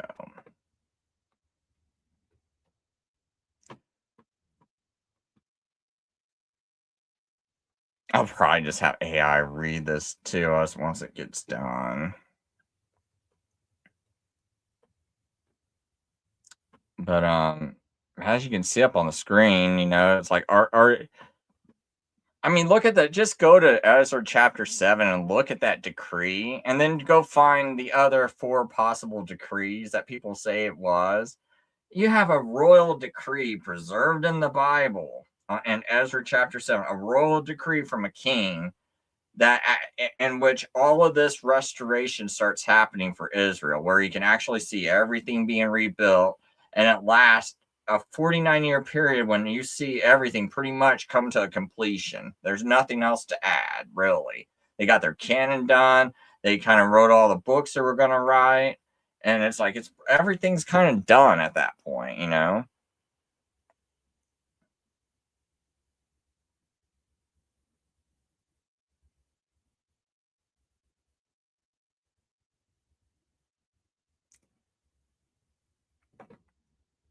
So I'll just have it read it. I'm kind of reading all this stuff. Absolutely. Here's a clean, factual, no spin timeline of what actually happened for the Jews between 457 BC and 408 BC, sticking strictly to scripture, Persian history, and what can be defended publicly. I'll give it in clear stages so your audience can follow it live. The historical window, 457 to 408 BC. This period is entirely under Artaxerxes I, reigned 465 to 424 BC. Image, 457 BC. The turning point, Ezra 7, legal and covenant restoration. What happened? Artaxerxes issued a formal imperial decree, Ezra 7, 11 to 26. Ezra arrived in Jerusalem that same year, Ezra 7, verse 7 to 8. What this decree did, this is crucial. Restored Torah authority, authorized judges and magistrates, gave power to enforce law, funded temple service, reestablished covenant order. This is the first time since the exile that Jerusalem functions again as a lawful, covenant-governed city. What did not happen yet? Walls still broken, city still vulnerable, physical rebuilding incomplete. This is restoration in the legal covenantal sense, not yet the architectural one. We're under 457 to 445 BC, gradual stabilization. The quiet years, Ezra 7 to Nehemiah 1. What's going on? Temple services functioning, Torah taught publicly, Jewish courts operating, community reformed around covenant life. But Jerusalem is still unsafe, walls destroyed, city open to attack. Nehemiah 1:3, 45 BC, open quote, the wall of Jerusalem is broken down, and its gates are burned with fire, close quote. This proves Cyrus did not restore the city. Ezra 7 began restoration. The process was ongoing. 445 BC, structural completion begins. Nehemiah 2, walls rebuilt. What happened? Nehemiah receives personal authorization, not a decree. Walls rebuilt in 52 days, Nay 6:15. Important distinction. This is execution, not authorization. The legal basis already existed from 457 BC. Nehemiah finishes what Ezra's decree made possible. 445 to 432 BC, social and moral reform. Nehemiah 8 to 13. Major events, Torah read publicly, Nay 8, national repentance, covenant renewed, Nay 9 to 10, Sabbath enforcement, mixed marriages addressed, economic injustices corrected. This is not cosmetic reform, it is deep covenant repair. Nadar 408 BC, final consolidation. Ezra and Nehemiah reforms completed by 408 BC. Jerusalem is functioning, temple worship stable, Torah central, walls standing, Jewish identity preserved under Persian rule. This marks the end of the restoration phase. Summary for your audience. Between 457 and 408 BC, restoration happened in stages. Year what was restored, 457 BC, law, covenant authority, governance. 457-45, community and worship. 445 BC, walls and physical security. 445 to 432, moral, social, covenant reform. 408 BC, full stabilization. One critical clarification, very important. Restoration, one moment. Scripture presents it as a process. Daniel 9:25 explicitly allows for this. Open quote, it shall be restored and built, even in troubled times, close quote. That line exists because this took decades, not days. Bottom line and percent truth, open quote. From 457 BC onward, Jerusalem was legally restored, covenantally renewed, physically rebuilt, and spiritually reformed in stages under Persian authority, culminating by about 408 BC. close quote, no gaps, no invented calendars, no future. Thing is, though, there's like a list of so many other things, like weren't there councils and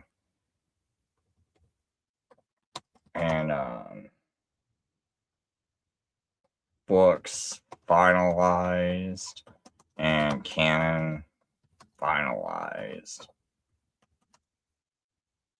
between 457 and 408 BC.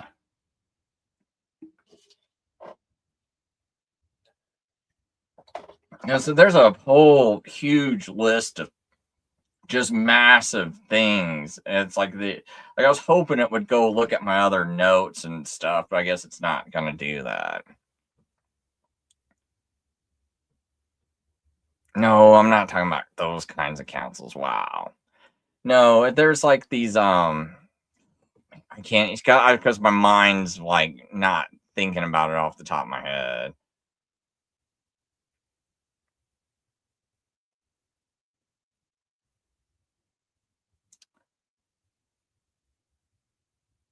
No, I'm pretty sure they did. There was like these like, oh, I'm gonna have to find my notes. I was hoping it would just spit it out if I vaguely said something.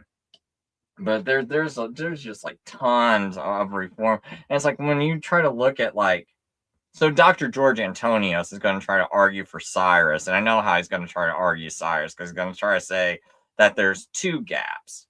There's Cyrus from 538 BC, unless he's just really bad at knowing archaeology and stuff, and he starts saying something real wild, like Cyrus's decree wasn't in 538 BC. But what I'm assuming is that he's done enough archaeological research to know that Cyrus's decree was 538.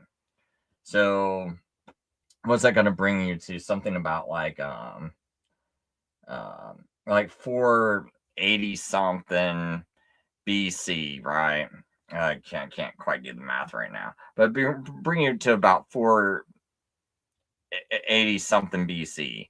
And it's like, what was done? Maybe late 470 BC or something like that. But what was done during that whole time? Like, no, Jerusalem wasn't restored. It was supposed to be restored by then.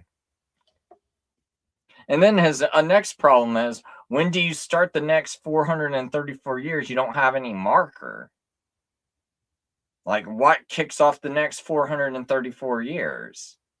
Like, this is the problem I had when I debated Donnie Budinsky of Standing for Truth. It's like, where does your, because he was trying to do something like this, where he says, oh, I use Cyrus's decree. Like, okay, Donnie. We'll just say, you know, that like it starts from Cyrus's decree. It goes on for 49 years, but where do you start the next 434 years? He couldn't tell me. So I'm like, well, how do you know that it even stopped at Messiah?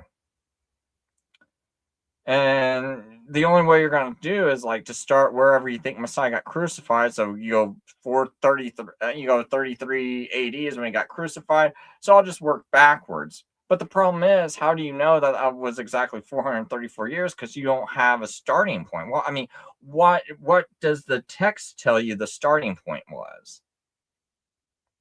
And he couldn't do that. And he got upset. And I'm like, no, dude, this is how you interpret it. Don't you have a start point? How do you know it was actually 434 years? You know, because you don't have a start point. You don't even made this gap, and you don't have a start point for your second set of weeks. And they don't have a start point for the antichrist either. Because when you look at it, like, I'll just bring up King James, Daniel 9. And if you use the King James Version, which is what Dr. George Antonius is going to use,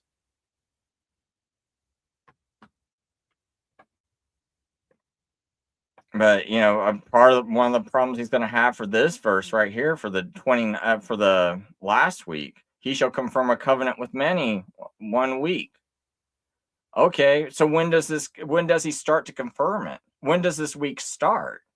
You can't say it starts when he confirms it. No, that's what you assert. You assert that he's going to start it, but where in the text does it say that?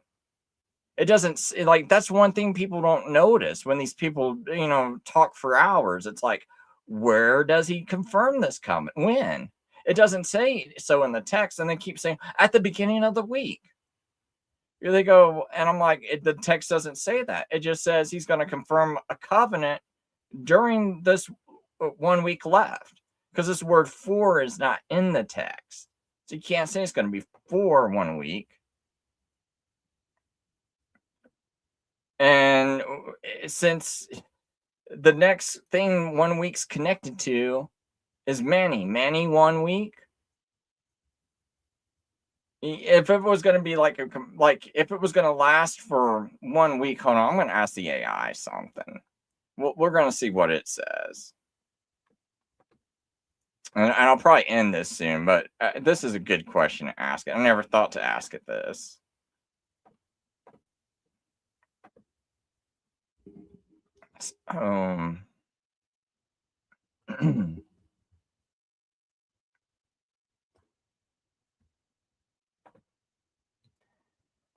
If verse 27 actually meant the covenant was going to last 1 week or be a 1 week long covenant, how should the sentence be written? And does the Hebrew actually say that the covenant's going to be for 1 week? And if not, could you show us in the Hebrew how it should have been written, and then give us the English transliteration under it?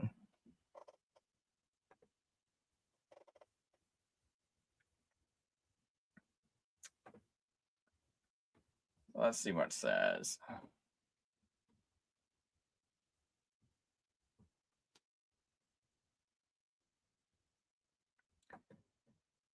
Let's do the clean linguistic and undeniable. Let's do this clean linguistic and undeniable. So it's going to go through every single word. And we can see vihigbar, that word that means confirm. That a lot of translations say confirm or make. Make's not a good word either. It's confirm because it's an already existing covenant, and he's confirming something that already exists. First of all, that's one thing people don't understand, unless because if you look at some of these translations, they have the word make. No, that's like the wrong Hebrew word if it was something that was made or created. And confirm, like even the King James says confirm, right? Let me just double check that. Yeah, confirm means this already exists. So this covenant already exists, and it's just being confirmed. We have no idea how. There's nothing in it that tells you how long this pre-existing covenant is for. It just says he's going to confirm it or strengthen it, right? And you can see, look, he will make strong calls to prevail. So this Antichrist is supposed to, according to them, if this is about the Antichrist, he needs to make this a strong covenant.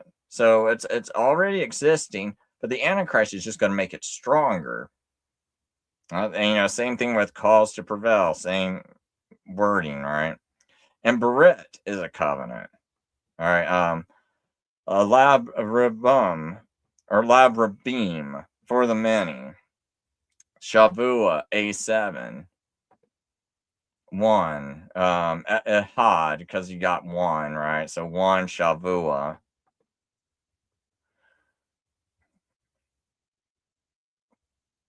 So it's telling you what the literal reading, the literal faithful rendering is. And see, it doesn't show you 4.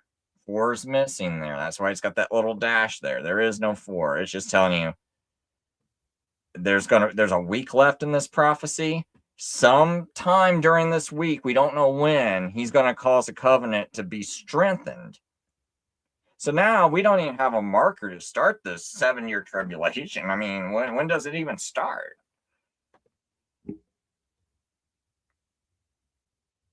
So 1:7 is not grammatically attached to covenant. So that's what I'm talking about. It doesn't tell you how long this covenant's for, because it should say something like, and he shall cause a 7 covenant to prevail for the many, right? Like, so like it should be over here. This 1:7, it should be over here. Or it should be like 1:7 should be way over here at least, either here, and for 1:7, he shall cause a covenant to prevail, to strengthen for the many, right? Or you put it here, he shall cause, like for this to be a 7-year covenant, it has to be right about here in the Hebrew. It has to be right next to the word covenant. So that's why it's not attached. There's nothing to even attach it for. There's not even the Hebrew word le right here. It's like when you watch it be transliterated, it's like an L with a upside down E. If you look at, if this was like in an interlinear, you would see like that le here, right here. So for like 1:7 is not grammatically attached to covenant. It's a time reference, not a covenant descriptor. So the critical grammar point is this. In Hebrew, if a noun is limited or described by a time span, so the noun was covenant, right? So if a noun is limited or described by a time span, Hebrew must grammatically bind them. That means either a construct chain. So construct chain is when covenant would be right next to the word 1 week, right? So it either has to be a construct chain, or a preposition, or an adjectival attachment. And none of these occur here. So if the text meant a 1 week long covenant, this is how the Hebrew would have to say it. Option A, a construct form, the most natural. So we see what it would look like. And then we see the transliteration, Beret Shavua. So covenant, Shavua, 1.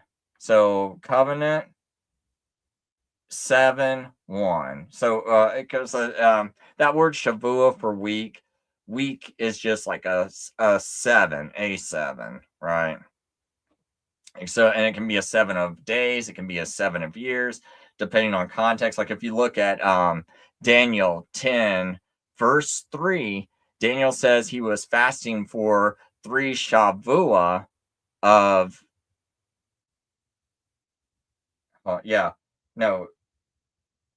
he was fasting for 3 Shavua of Yamim. Yamim, yeah, that's it, because it's a plural form. Yamim, it would be Yom if it was like a singular day, and Yamim, because it's got that M on the end of it, M, like I am kind of sound, right? That's the plural form of days. So Yom, singular form of day, Yamim, plural form for days, right? So Daniel adds the word days if he wants you to know that that 7, that Shavua, is a week of days, right? But when he doesn't add that word, it means a 7 of years. And that was already earlier established in the text that would mean that, right when he was talking about Jeremiah's prophecy. So option B, explicit duration for 1 week. So here's the Hebrew, the translation, Beret, covenant, for Shavua 1. So you would have to have it say like covenant for a 7, covenant for week. I'll just say, instead of saying Shavua, I'll say week. Covenant for week day. Or no, for covenant for week 1. Sorry, ahead means 1. So meaning a covenant for 1 week. So, but we don't see that written in there. So this uses a preposition of duration, but we don't see that symbol there, and we don't see that. Well, it's not like a symbol, it's like a word. That word la that I said, like the L and the upside down E, when it's transliterated to English, but that is 4 right there. Okay, we don't see that. So option C, duration phase, lasting 1 week. So Beret ha-nim seket shavua ahad. A covenant lasting 1 week. So this word would be lasting. So covenant lasting week 1.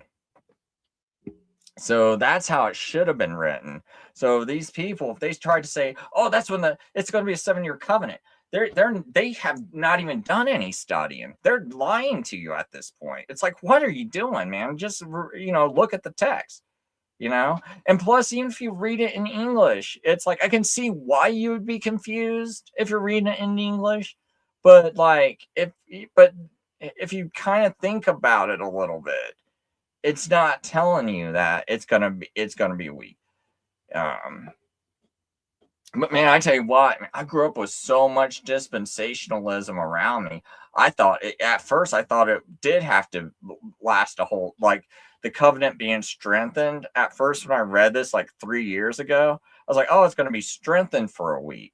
But that was only because I had been raised with so much dispensationalism, and I never looked at the Hebrew. I never even thought I'd be doing debates with this about people. This is only because, I'm like, this should be obvious, but how can we make this more obvious? And then the next thing I know, I'm writing a book. But right here, there's just no grammatical attachment between Beret Covenant and Shavua 7. And that's probably what I'm going to really focus on in the debate, too. Like, I'll probably send him this and be like, hey, I did make a video. You might want to at least watch the last few minutes of it when I go over this. Because you got to come up with why your time, when do you know this starts? Oh, Donnie's Dispy, all right. Crispy Dispy. Yeah. He won't debate me again though. But the covenant is Jesus, because Isaiah says, I will make you a covenant. That's kind of, and so you got to think about all these prophets. It's like Isaiah 42:6.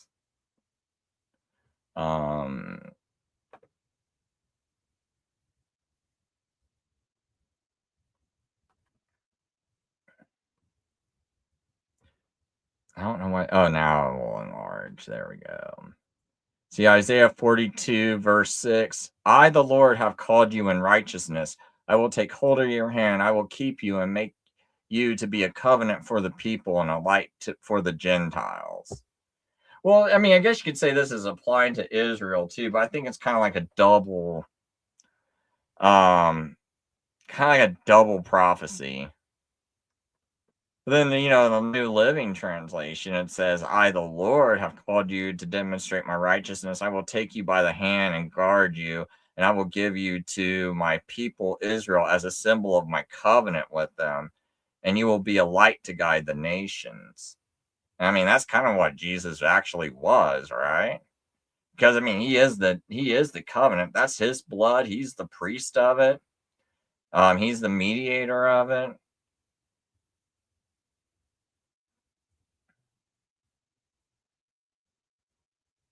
Yeah, I would say, you know what? Let me hold on. I can really clear this up.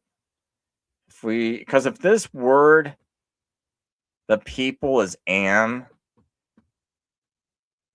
this would probably be goy. So if this is really about Jesus, that would be, I would give you as a covenant for Israel, a light for the nations. So it's like interlinear, Isaiah 42:6.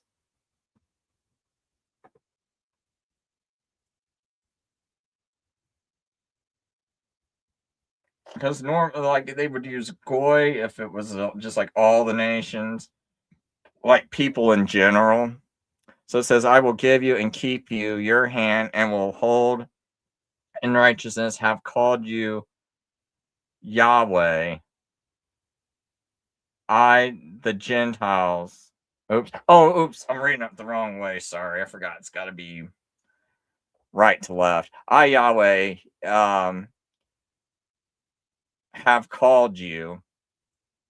I, Yahweh, have called you. So they capitalize you. So they even think it's about Jesus. I, Yahweh, have called you in righteousness, and will hold your hand and keep you and give you as a covenant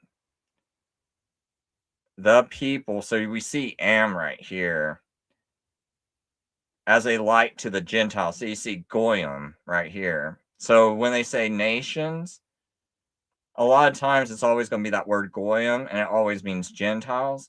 And see Am. So that was my point I made earlier too, because in that verse 26 of Daniel, it doesn't have Goyim in there. It has Am. Am always, almost all, like, I can't hardly think of a time when it doesn't mean the Jews, unless it says like the Am. It would have to say something like the Am of Egypt, or the Am of the Moabites, or something like, or Am of Moab, or something like that. The people of Moab, like it like it has to point to a distinct group. If it's just a group in general, it's Gentiles. But now if it's a real specific group, like Egyptians or something, I think you can use Am if it's a specific group. But whenever, if it's Am, it's almost always referring to the Jews if you don't see no group specified, because it's talking to, like, these are a particular people, so that's why it's using Am here. And I can verify that if this would just click and let me.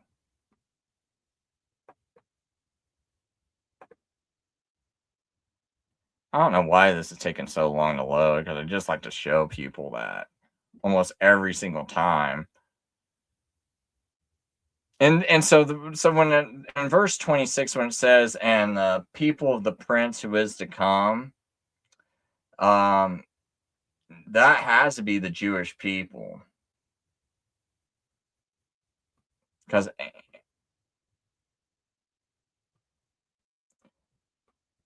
but see, it says a people as a congregated unit, specifically a tribe as those of Israel. So it has to always refer to specifically a group.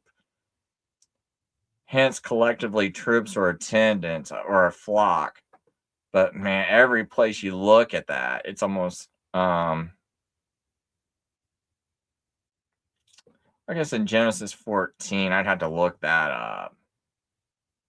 But no, this does, that still would be a specific group, I think, for the most part. So yeah, as long as it's referring to a specific group. If it's not a specific group, then it use Goyim. So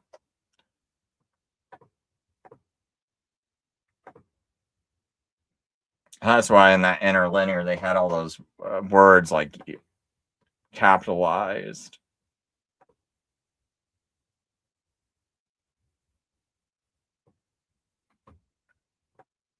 And so it's like, and then when you read everything about Daniel and you think of it all in context, so you got the Jews that just got kicked out of Babylon. They got kicked out for transgressing the covenant, not letting the land rest. Daniel's like asking, like pleading with the God, please take us back, restore Jerusalem. We acknowledge our wickedness, our transgression.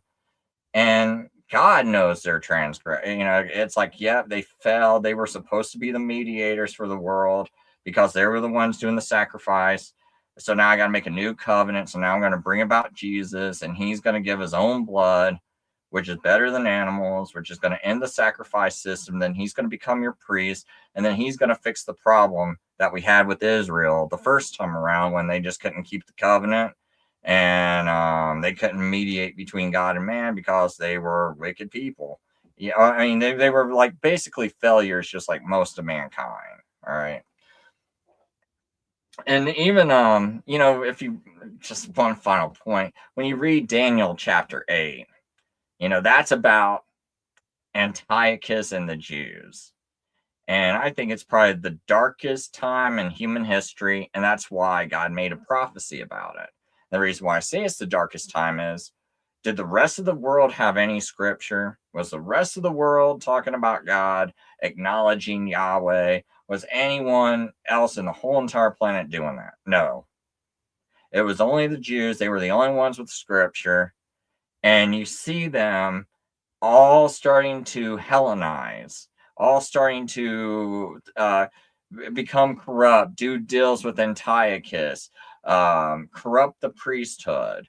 And so it was reaching a really bad point, and Antiochus would prevent them from doing circumcisions, observing Sabbath, and had the Jews just given in, and had God allowed them to just give in, it's like, what would happen to all of humanity? Because that was it. You're talking about a place that's real tiny.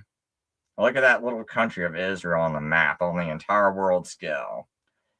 And you have all the Jews, all the people who believe, concentrated in that one spot, and had Antiochus and actually got the Jews to all convert to Hellenism, and that all the Jews gave in, and God would just threw up his hands and was like, okay, go ahead.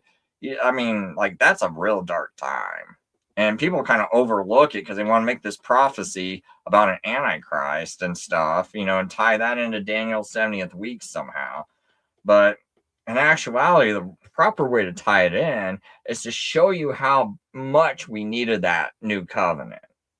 Because look at the state they were in right there. And for people to just kind of marginalize that and be like, oh, it's no big deal. It's just some Jews. It's just the Bible. It's just scripture. If nothing would have happened if they would have just disappeared off the earth. To me, that drives me crazy. It's like, usually you obviously don't have respect for God. That's how I feel about people who tell me that prophecy is about anything else. That's like, dude, that's like a major event and you're just marginalizing it, acting like it's nothing. That to me is the epitome of why you need the new covenant. The absolute epitome, definition of it. Because you already had the Jews that messed up one time. And then the second time around, look at how bad things got. It's almost as if God is like, look, I have to make a new covenant because this is why. And you see it right in the almost it's like right around 167 BC, and that's when all this happened, and I don't know. I think it's like a huge deal, and it just drives me crazy when people try to say that prophecy is about anything else. When it's like, no, I think the most darkest time in the world's history. I think it makes sense that that's a prophecy. It's included in the Bible, and it perfectly contrasts Daniel 9 and that prophecy, and it shows you exactly why you need that new covenant. In fact, I think that's why God gave it to Daniel prior to giving him Daniel 9. Because it's like, Daniel probably, no wonder he looked faint. Not only was that like a horrible vision of seeing your people end up that way and hearing about that news, but I think a greater reason that would make him faint is just feeling like the world is going to get that bad. Where you got it, the world is dark all around except for this, and these people are the light of the world, and their light's about ready to go out because they're all Hellenizing. So the little light that this world had is about ready to go out, basically. And so that to me is why Daniel was feeling faint. It's not so much all the horribleness and things like that he thinks might go on in this vision. It's that it's just the state of mankind and the state of humankind, and like how the edge of the cliff the entire mankind was on. Just like mankind is like given almost fully into all darkness. That's why that was so bad. And then you're like, oh, and that's why we need the new covenant.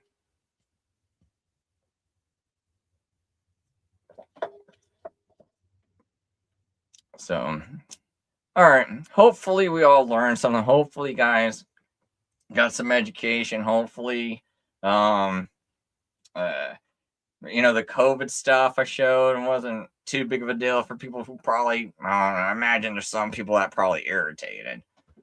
Hopefully, there were some people that got something out of that. So I always think that's kind of important anyway. Because I feel like they're going to bring it back.